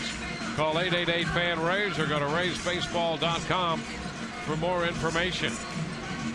Well, we go to the bottom of the sixth. The Rays are now down by 5, and Leona Navarro is going to lead it off against Mark Burley. Takes the pitch upstairs, a ball and no strikes. The Rays in the top half of this inning gave up that one run. Boy, you'd love to have seen them prevent that run from scoring, either by Kapler making the catch in right field with a momentum and a better angle on it to try to cut down the run. And then the ball skipped by Navarro at the plate. Yeah, you can't take for granted, because it was a short pop, that Lillibridge was not going to tag and try to score. Because you have to understand, he's got great speed. I mean, that's what we've been talking about the whole series. He's got really good speed. I mean, that's So you're going to challenge, and as soon as they saw Aki call the ball and backpedaling, you're going to tag and score. So Gabe Kapler, has enough speed to get there, but there's a momentum going forward to make the play. And he's got to call Aki off, even though Aki called it and was underneath it. He didn't have the momentum going toward home plate. That's the first thing. And the second thing is what I said about blocking the plate. To stop a runner, you really need to go down on your left knee. And then you're protecting yourself, too, because if he challenges you, all he's going to do is hit your left shoulder. Which is high, 3-2. Those will be points of concern for Joe Madden. Not that he would have them be an overriding concern. Foul ball back, and that's going to be out of play, holding the count full. But it is, it's not the kind of baseball when Joe Madden talks about playing the game the Rays way. In those situations, I'm sure he would prefer Kapler to catch the ball to try to make a play at the plate, and Navarro block the plate as opposed to having that ball skip by him. Yeah, I mean, it's just constructive. I mean, these are just things. I mean, some catchers, and I was a catcher all my life, and I was taught early to do it the same way that DeHonor just did. And then as I got into pro ball, I had a couple good catching instructors say, no, not in pro ball. You don't block the plate. When you want to block the plate, you got to go down and stop the runner. You got to get down on your left knee, use your shin guard to stop them, especially a kid coming in head first with a slide. And then they run into your shin guard. Yeah, and if anybody's in peril, particularly head first at the plate, it's going to be the runner. But you'll see a lot of catchers in the big leagues still do it that way. But the best way to block the plate is go down on your left knee. And then you've got your base on your right side there. You can't get hurt. If you expose your upper body that way and you do make the play, he's got a chance to knock you over and really hurt you too. You got a chance to catch you to get hurt. So that's just technique. I mean, I'm sure that's the way DeHonor was taught. Foul up the right side by Bartlett. That takes the count to 2-2. Well, we'll see how it works out. The Rays have been swinging the bats here pretty well and up against a tough lefty tonight as they hit the bottom of the sixth. They have time left, but you don't want to give up many more runs like that. Bartlett is out on strikes. He's retired for the first time, gives him 2 for 3 tonight. Yeah, he's got a variety of changeups and sliders. Look at this back door right there. Coming around the outside corner there. And too tough a pitch for Bartlett to take. That was just paint, though, by Mark Burley. Gabe Kapler shows bunt, takes the pitch for a ball. These are little things that you iron out early in the season. Gabe Kapler's new to this organization, and I'm sure if he thought about it, sees the replay, he'll know, hey, you know what, I should have called you off. Caught the ball and threw a strike in. And you find out something about Lillibridge too, and Ozzie Guillen. High ball, right field. Jermaine Dye is there. 1, 2, 3 go the Rays. We've completed 6 innings tonight with the score now 7-2 Chicago.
The Rays.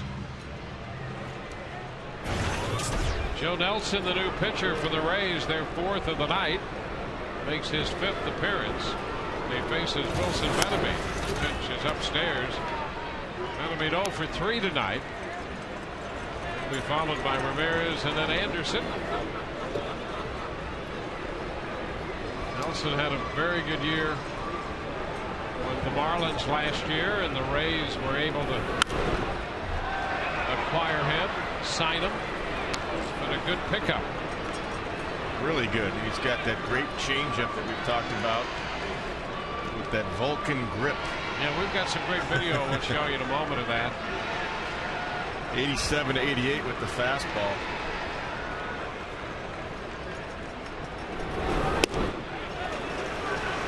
Swings over it. There's that changeup, 74 miles an hour, and the bottom falls out. Really good grip. Good arm speed. It's like a fastball. Bottom falls out. About 13, 14 miles an hour to start. Look at that. Right? All the way back. Webbing, little finger and ring finger.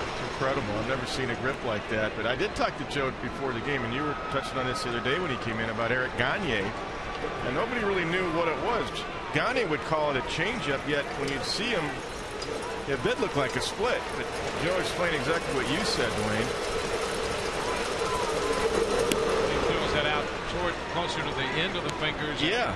And Joe Nelson has it just pushed all the way back in. All the way back. I said, Joe, is that report I read on you true? That you started with a golf ball? He said, oh yeah, golf ball, then a baseball, then a softball. Absolutely. And he strikes out Benaby. Benaby not on strikes for the 4th time. One away. Here's that grip. And that's incredible right there. That's in between, like you said, the middle finger and your ring finger. And look how far he can spread that. And it's a split grip. I mean, that's a split finger fastball grip, except it's with the middle finger and the ring finger instead of your index finger and your middle finger, which is a normal split. And your thumb, of course, you adjust accordingly, either underneath or on the side, depending on how you want it to move. A strike to Ramirez. He showed me his left hand. He said, look, I can't do it with my left hand. He was like everybody else. I said, well, you have to practice that. You didn't tear any tendons in there doing that, did you?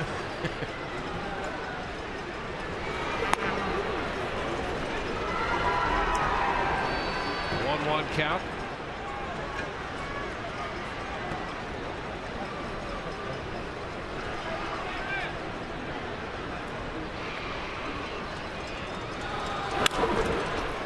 Fly ball not too deep to right, and Gabe Kapler's there waiting. 2 gone. Another reminder, fans, this year team up with the St. Petersburg Times, the local newspaper featuring one of the top 10 sports sections in the country. Subscribe by calling 877 The Times or visiting TampaBay.com.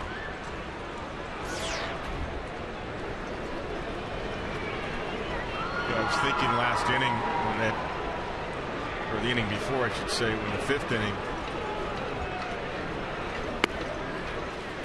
when Burrell got the base hit to center field, how deep Brian Anderson was. And we've talked about that in the games we've seen the White Sox, how deep their outfielders play versus the Rays. And both the ball to left field, it was for the base hit that Crawford hit, or Upton hit, and then the ball Burrell hit, those would have been caught by the Rays. It's just different philosophies defensively. But it almost opened up an inning for the Rays. Unfortunately, Carlos Pena was hustling, trying to get to third, but when you're down 4 runs, that's tough to do. Cut and a miss at the fastball. 1-2.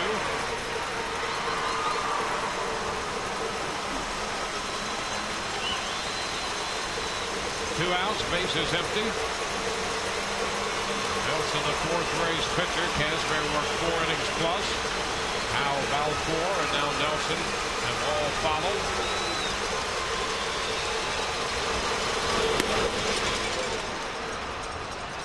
Two balls, 2 strikes.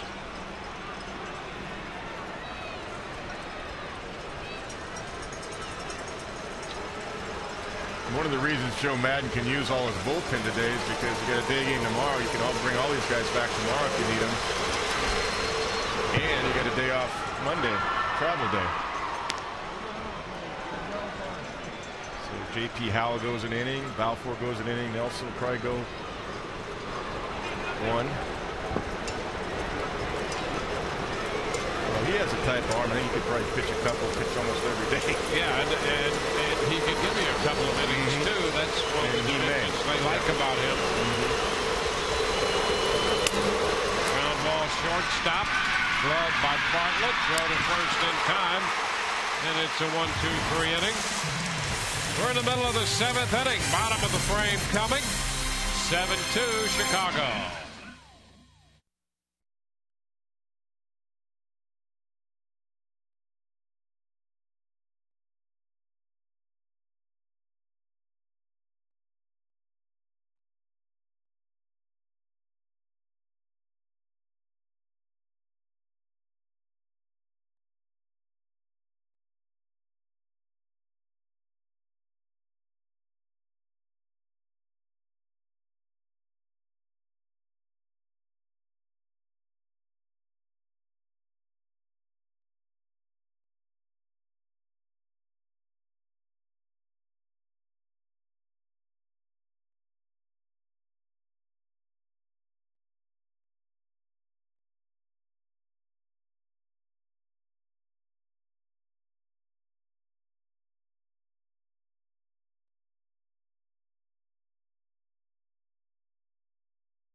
To my left, throughout section 141 here, 140 kids from Manatee County Public Schools that sold tickets to the game as a fundraiser for the school system. That lets us tell you about Kids Sunday, which is coming up tomorrow, of course. It's our first Kids Sunday of the year, and by now you know the drill. You make a sign. The best sign gets on live TV. Also, autograph signings at the ballpark. You'll have Willie Ibar and Joe Nelson from noon to 12:30.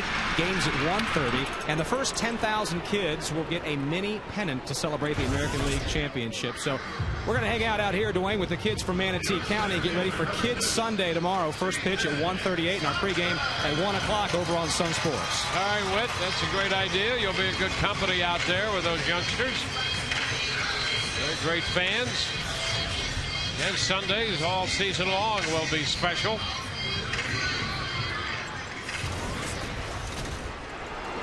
Makanori Iwamura has grounded out to short. Now B.J. Upton. The foul ball, the bat broke, and the pitch was fouled up the right side for a strike. That's what's left of that bat. By the way, tomorrow, with an emphasis on kids, there will be advice on how to play the game. There'll be some of the raised pitchers handing down advice to the youngsters in our viewing audience, and in our postgame, Rays Live postgame, we'll give you a little sneak preview of how that's going to go tomorrow. So there'll be some pitching advice coming up on our postgame. Something you want to record and look at it over and over again. I tell you, it's their great free advice. It's just like almost like having your own private tutorial. People ask me all the time, how come sons of big league players have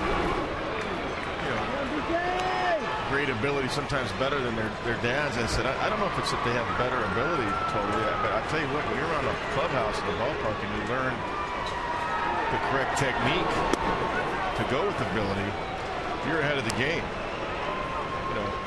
how to throw a ball, how to grip a ball correctly, how to grip across the four seams if you're an infielder or a catcher or an outfielder.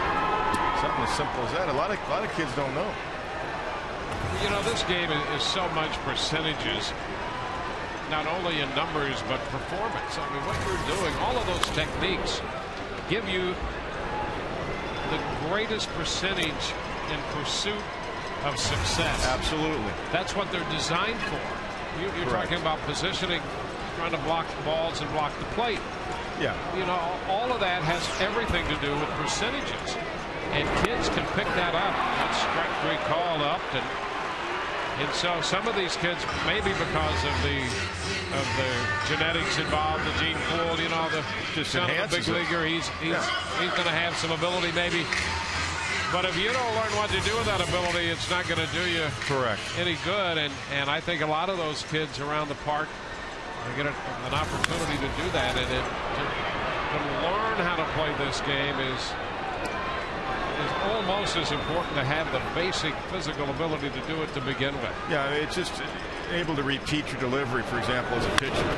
Why mechanics are so important. Oh, Crawford with a base hit up the middle, his second hit. Crawford's always hit well against Burley. That gives Carl 12 out of 25 lifetime against Mark Burley. So he's at first with 2 outs, and Ozzie is going to pop out of the dugout. Yep. Burley's up in the pitch count department. Let's see, I'm going to guess he's a little over 100 right now, and that's going to be it for the veteran left-hander. Burley departs, and we'll be back in just a moment.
Tonight, Evan Longoria picked up his Jackie Robinson Award, the Rookie of the Year award.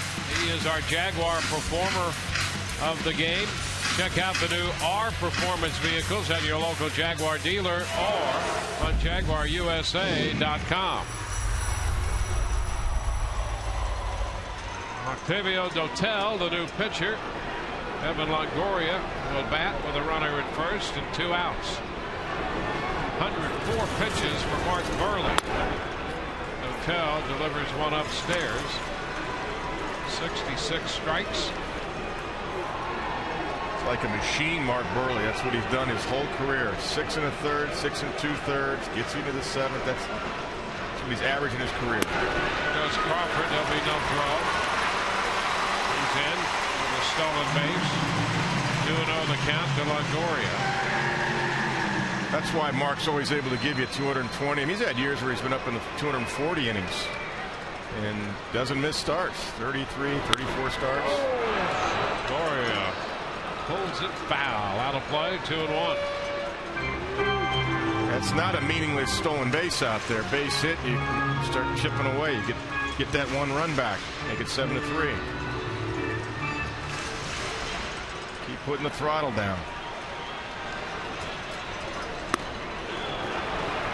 2-2. Good cut on the pitch up.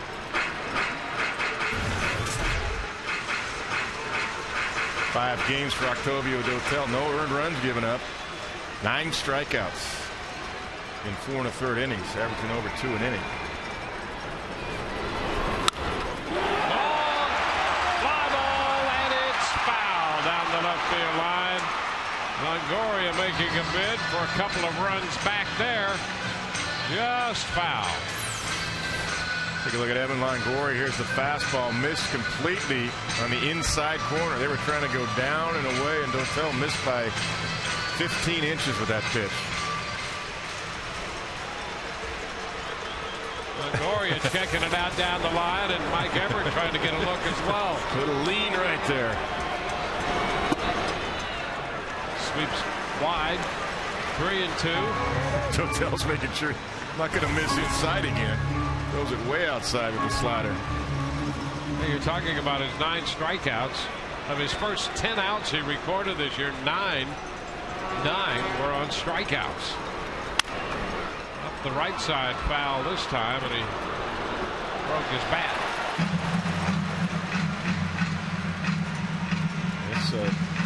It's a good at bat for Evan Longoria. That's a tough pitch to foul off. Stays alive right there. Down and away. Work the count full. And you got the other big horse on deck. Carlos Pena with 6 home runs. Getting ready. Could make it interesting this inning here.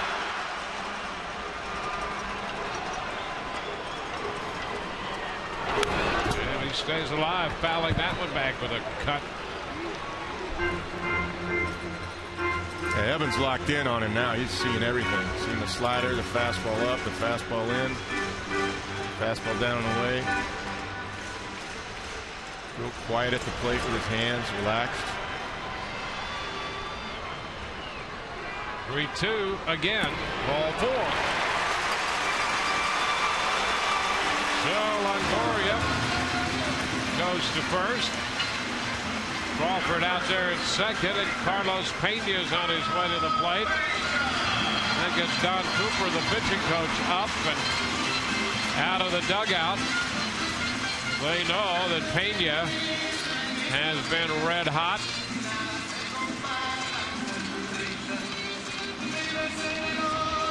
You know, and Dotel knew that Longoria was locked in, too. That's why he missed so badly, 3-2. I mean, he threw him everything he could at him, and Evan kept fouling good pitches off and straight back and worked his way to first base with a walk. And that meeting on the mound right there was about keeping the ball away from Carlos Pena, I'm sure, because every time he gets one middle in, he has squared it up for a long ball. Well, Pena 0 for 4 lifetime against Dotel, but Carlos has been locked in himself lately.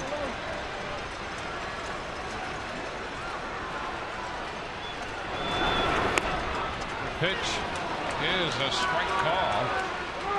A breaking ball that picks up the strike zone.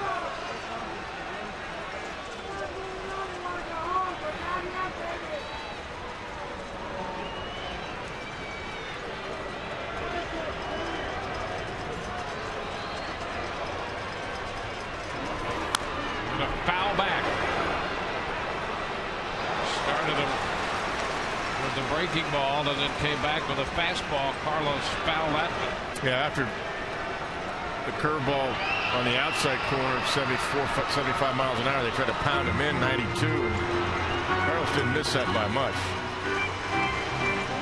Dotel used to throw 97. He used to pitch at 96 and 97 miles per hour. 92 is still a darn good fastball. Up and away. 1 ball, 2 strikes. Trying to get Carlos to chase up. Of course, if you miss out over the plate too, and I mean, Carlos, we've seen that already. He's got that power to dead center field too. Take you out of the ballpark.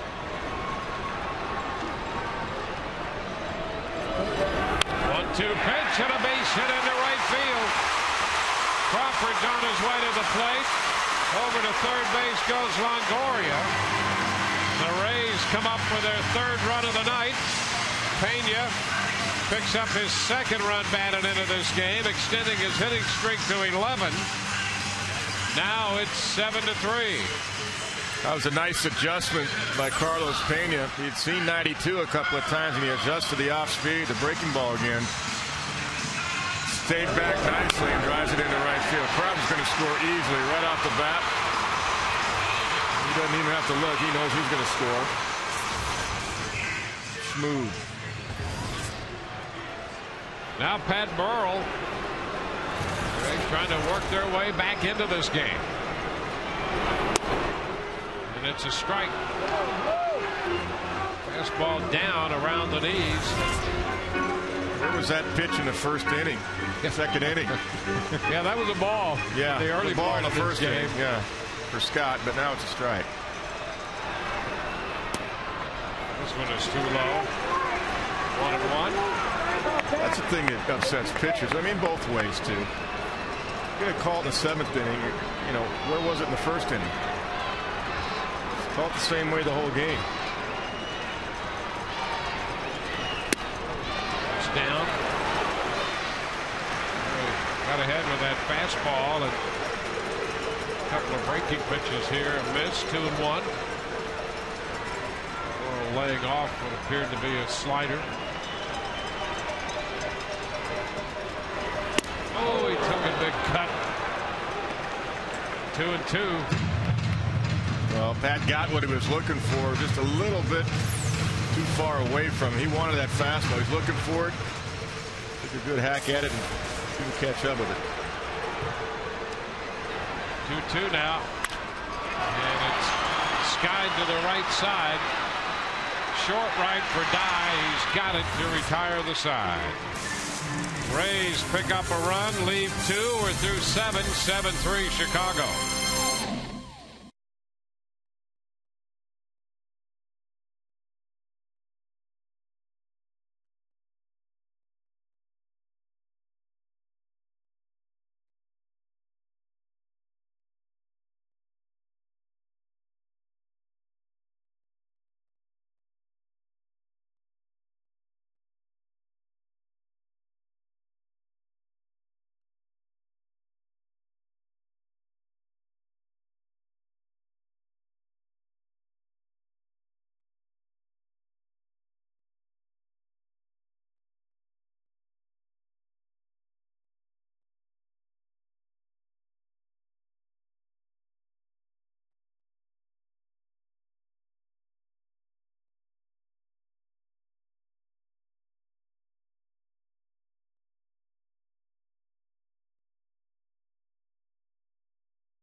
Picking up a hold. He led the club in that department last year.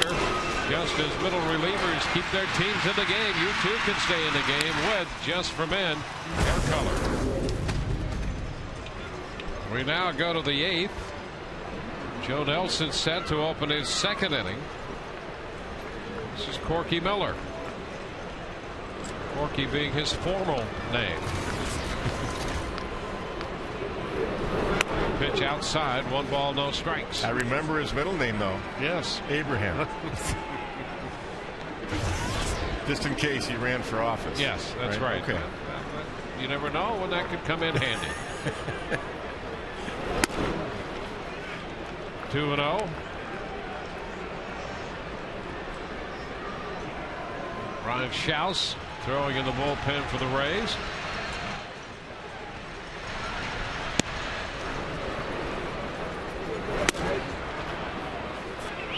It counts 3-0 to Miller, who's been on 3 times. He reached on an error, doubled in a run in the 4th, and walked his last time up. Yeah, Brian Anderson and Corky Miller at the bottom have been on 5 times of their 7 at bats. And Miller's on again. So a walk to open the 8th inning, and we're going to go back around to the top of the order. You can send Matt Garza to your child's school with the Take Matt to Class contest. It's presented by Metro PCS. Sign up at any Bay Area Metro PCS location or at guest services here at Tropicana Field for a chance to take Matt to your kid's school.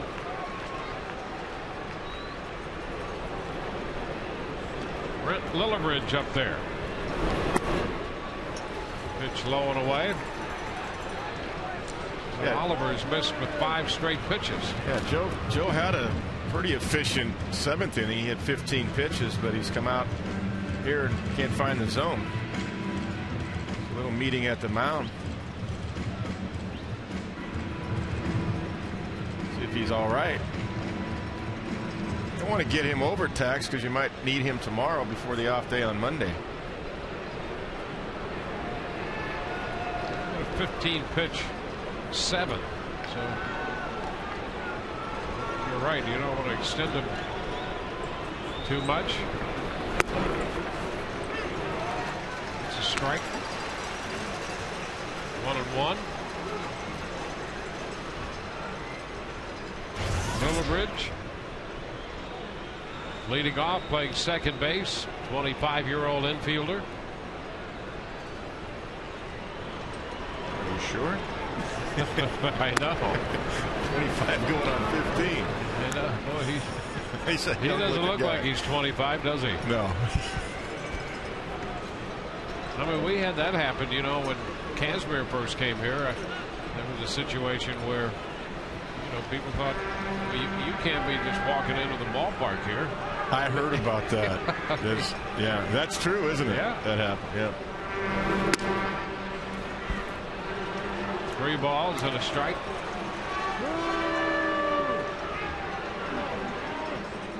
It's got to happen to Lillibridge. I mean, Oh, as definitely. youthful as he appears, even though he is 25. Better ride on the team bus on the road to the ballpark because I don't know if you can get past security. There's ball 4.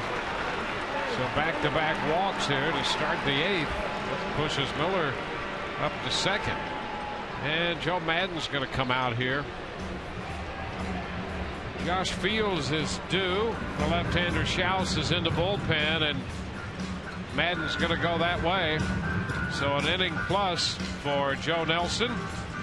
And we'll be back with a new Rays pitcher in a moment.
at Tropicana Field. Here's our SunTrust solid team performance of the game for the White Sox. Carlos Quentin homered in the 5th inning, and one hitter later after Jermaine Dye walked, Paul Konerko hit one out to make it a 3-run 5th. That our SunTrust solid team performance of the game. Brian Schaus will inherit a couple of base runners and face the right-handed bat of Josh Fields. Fields fouls this one away. Strike one. The Rays have actually out-hit the White Sox. Take a look at Brian Schaus in 5 games. 3 earned run average. Gotten a couple of key lefties though the last couple of appearances. That's what he's normally in there for. Today it's a little different situation.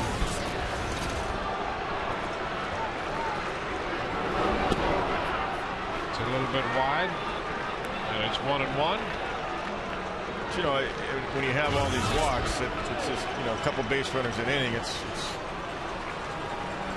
And you don't get the 8 and 9 hitters out, and you turn that lineup over for the middle of the order. That's what's happened today. 2 balls and a strike, and Rays pitching has been charged with 10 walks in this game.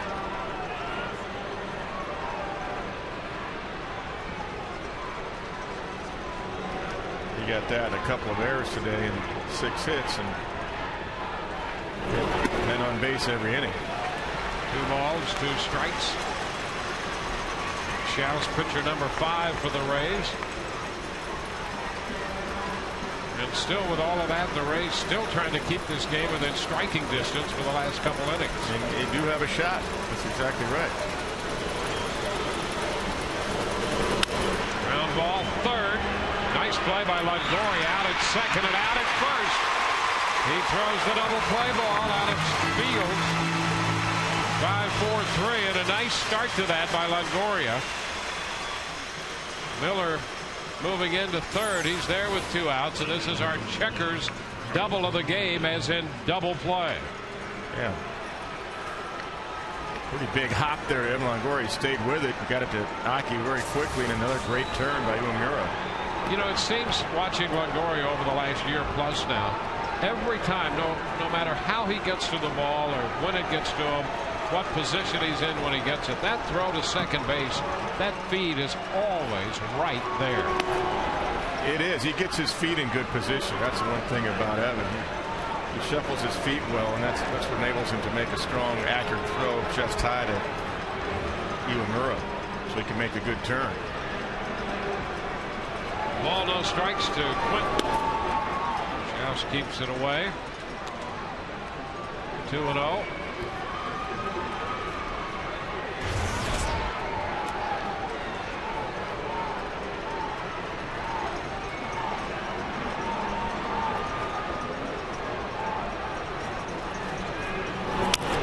And a chopper is going to be charged, and it's going to go as a base hit. Longoria charging it, trying to barehand it, and that ball took just a little hop away from him, and it turns out to be an infield hit. The run will score. That's going to be charged to Joe Nelson as Quentin picks up his 2nd run batted in of the night.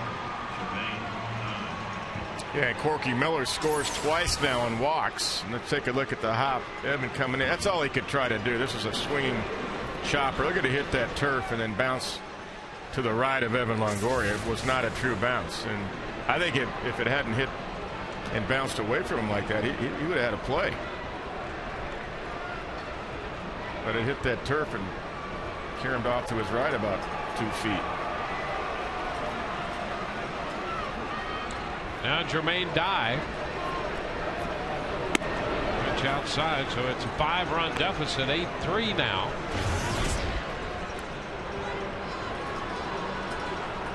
Schaus did a nice job of getting the double play ball from Fields and getting Quentin on that little hopper, but it turned out to be an infield hit. This one back over the mound to 2nd, and Aki steps on the bag to retire the side. White Sox score a run. They have a hit, leave a man, bottom of the 8th coming, 8-3 Chicago.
tobacco-free Florida game summary.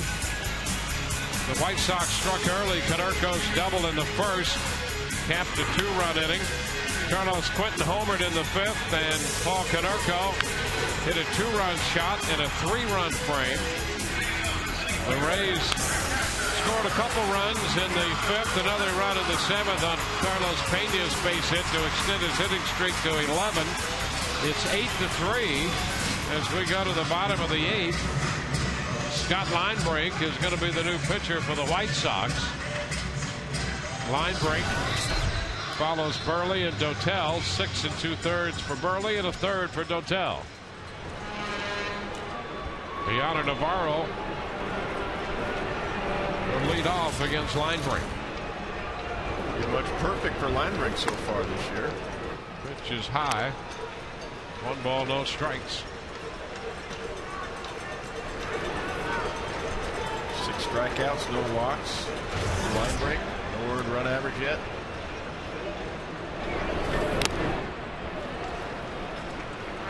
One and one. As you mentioned, Kevin, the Rays have out-hit the White Sox 9-7, but as we referenced before, the Rays pitchers have walked 10 men tonight.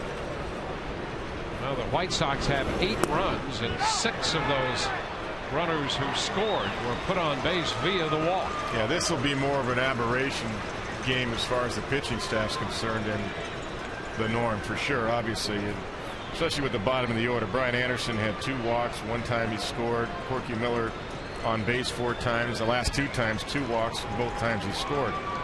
You know, Quentin and Konerko, those guys are going to get their hits, but you got to get those other guys out. And so especially can't walk them. Infield popper, and who's going to catch it? Wow.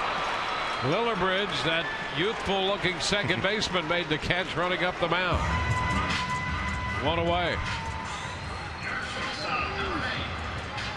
Even Lillibridge, for that matter, has walked 3 times. So, I mean, you've got 8, 9, and 1, and they've got 7 walks amongst them.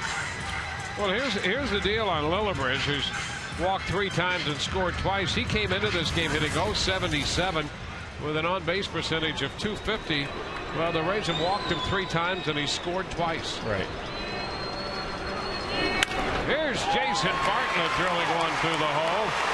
He has another good night at the plate. Jason 3 for 4, picking up hit number 10 for the Rays. Good quick swing once again. He's so locked in right now. But with his good hitting mechanics, he's going to hit. Short to the ball. Quick swing. Good Kapler. Pitch is a strike.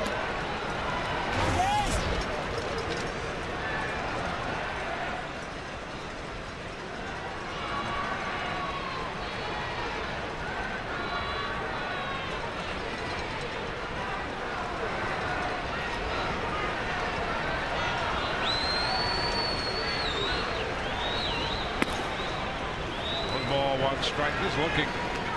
That base hit by Bartlett puts him into a tie for the team lead in hits. He's tied with Evan Longoria. He's really locked in. I like his swing. He works the count well, sees the ball well.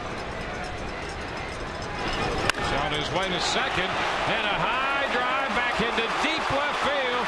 Quentin to the track. It's going to stay in. He makes the grab, and Bartlett hustles back to first. Kapler gave it a long ride, but just not quite deep enough, and Quentin made the grab just in front of the wall. Well, that's what Joe Maddon's hoping for, to get Kapler on track a little bit here, and he got a fastball really right in his wheelhouse and just got underneath it a touch. And Quentin takes it up against the wall and straightaway left field. That's one of the reasons too in this ball game, Joe Maddon wanted to give him, no pinch hitting there, because Kapler's got to get on track if he's going to help this club. He's had a tough start. He's only hitting 100. We know that he can hit. There goes Bartlett. The pitch is up and away. 1 ball, no strikes to Aki. Just going to call that defensive indifference, allowing the move up by Bartlett. fine. Base hit. It's a 4-run game. Hockey grounds it to third. Play made by Fields to Benedict to retire the side. No runs ahead and a man left. We're through 8. 8-3 Chicago.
Off the ninth, he belted a 2-run home run in the 5th for Alltel Wireless. Now there's a circle for everyone. Call 5, 10, or 20 numbers on any network with My Circle exclusively from Alltel. Brian Schaus opening the 9th inning here facing Paul Konerko. Pitch is down. 1 ball, no strikes.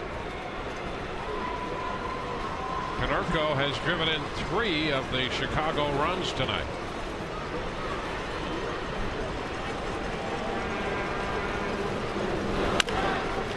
And a ground ball charged by Bartlett and a throw to first in time. Konerko's out of there. Schaus has that submarine sinker going. Bartlett had a little tough play there. He charged it nicely and got the short hop. That was not an easy play. Bartlett kept running hard right off the bat, which is what you're supposed to do.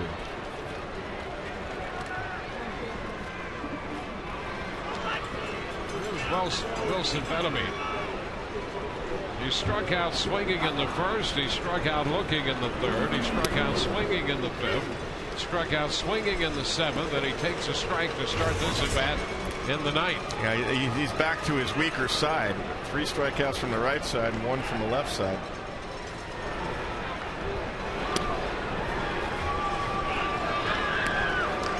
1-1 the count.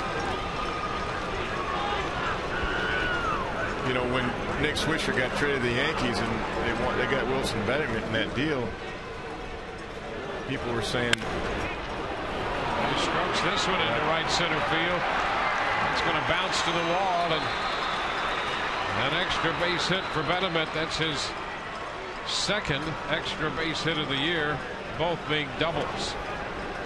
I was going to say, people were saying, you know, that's a much better deal. I mean, people I talked to for the White Sox getting Benedict because he can play 1st and 3rd and all that. And I said, you know, I disagree. I like Wilson, but Nick Swisher, and we saw him this week with the Yankees. He brings a big energy and a big time power bat from both sides of the plate. Yeah, plus he can pitch. And he can pitch. He's your extra pitcher.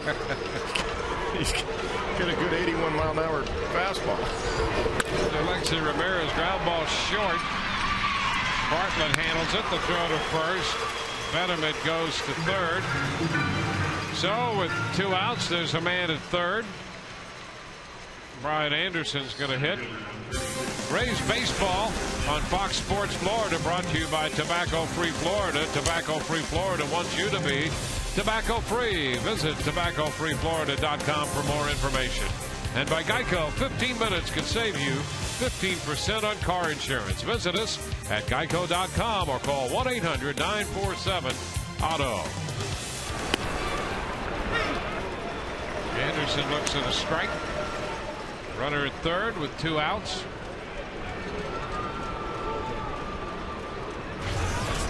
You have to think about using Schaus against the big right-handed hitters. Yeah, look out, a foul ball in and out of the stands. The count is 0-2. You know, I'm making fun with that, but you know, big right-handed hitters, they don't see a lot of those submariners like that with that sinker going away from them. Just because he's left-handed doesn't mean he can't get righties out. He takes care of Anderson. So a scoreless ninth. Strikeout in the process. We go to the bottom of the ninth now. 8-3 Chicago.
On the grand slam pitch and home run by Ben Zobrist on their way to a 6-5 victory.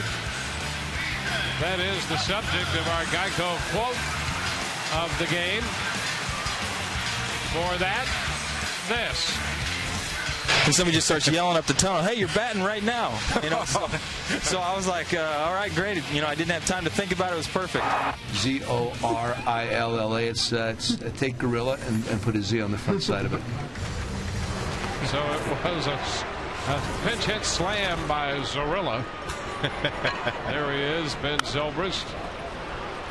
DJ Carrasco is the new pitcher here in the bottom of the ninth as B.J. Upton fouls the pitch away, and the count is 1-1.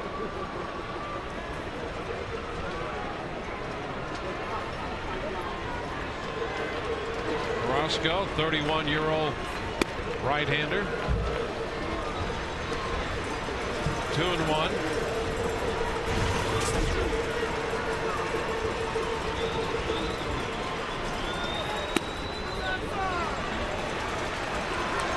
Three balls and a strike. Well, the Rays are going to need to mount a major comeback tonight. Their final shot here, down by 5 runs. BJ fouls one. Upton singled into left, lined the base hit into left in the 5th inning and scored a run. The Rays to this point have stranded 9. They left 5 aboard last night. Fly ball, right center field. Back goes Dye on the move, and a couple steps from the wall makes the catch. BJ has had a couple of pretty good swings tonight. Yeah. And that was one of them. That's encouraging. Yeah, it is. The 5th inning hit that line drive to left field for the base hit. And this one going the other way, on a 3-2 pitch, really important. He really squared that up nicely. Dye just had a good read on it right away. He broke immediately. He took a direct line to that ball to Spirit. I thought that was going to get over his head at first, but he read it well.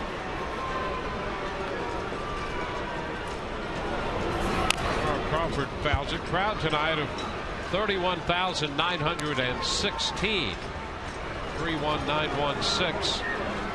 They had just under 29,000 last night. The Rays, so far, the returns early.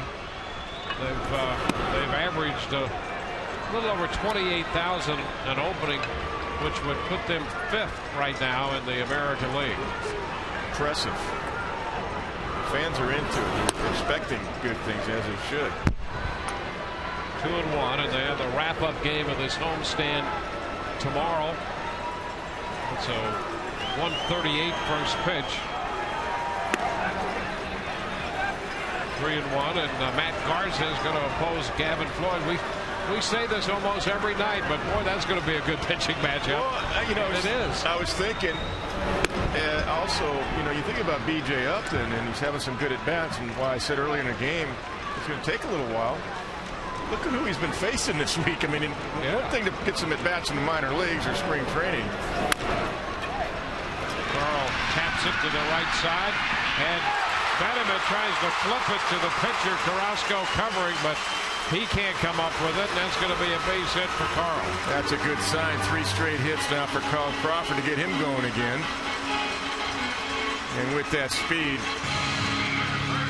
the defense of the White Sox had to rush. But, you know, you think about who B.J. Upton's been facing, you know, A.J. Burnett, Andy Pettit threw a good game, Burley today. I mean, right out of the chute, and you're trying to get your swing down. So, I mean, it's a good sign. You've seen a couple balls now from him going to right field, a good line drive. He squared up in the 5th going to left field. That's good news. It'll take you 20, 25 at bats. Most big leaguers will tell you, if I get 25 at bats under my belt for spring training, I'm ready to go. Now Evan Longoria takes a strike, and Crawford moves up on indifference.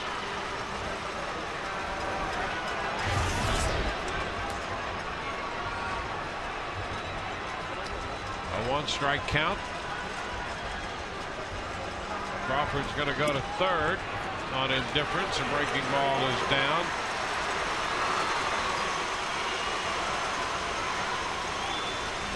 So a man at 3rd here with 1 out and a 1-1 count.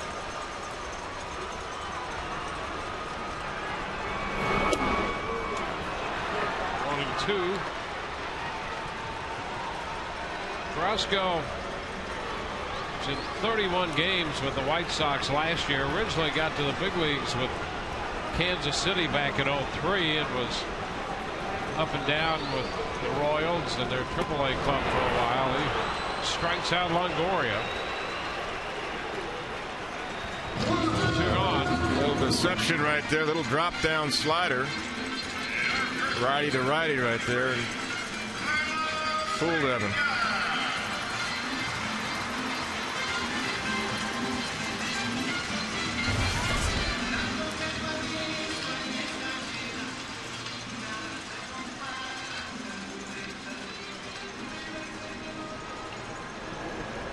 Carlos Pena.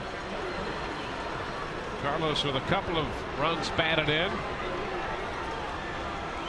He has extended his hitting streak to 11 tonight. Fouls this one off his foot. Strike 1. 15 RBIs now with those 6 home runs. First 2 weeks of the season, those are really good numbers. And he got that first RBI in the 5th, busting his tail on a potential double play ball. Hustled right out of the box, and he had a really nice at bat and hit a curveball off at Hotel for the RBI single in the 7th. Got a chance for another one here. Crawford at 3rd base. The pitch is too close. 1-1 right now.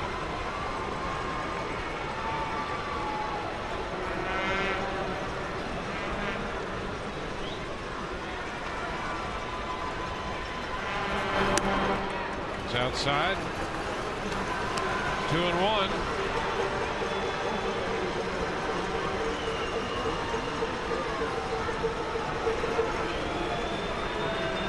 Crawford reached on the infield hit. He's at third with 2 outs.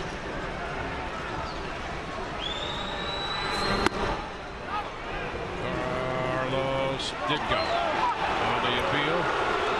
C.B. Buckner says he went, and the count is 2-2.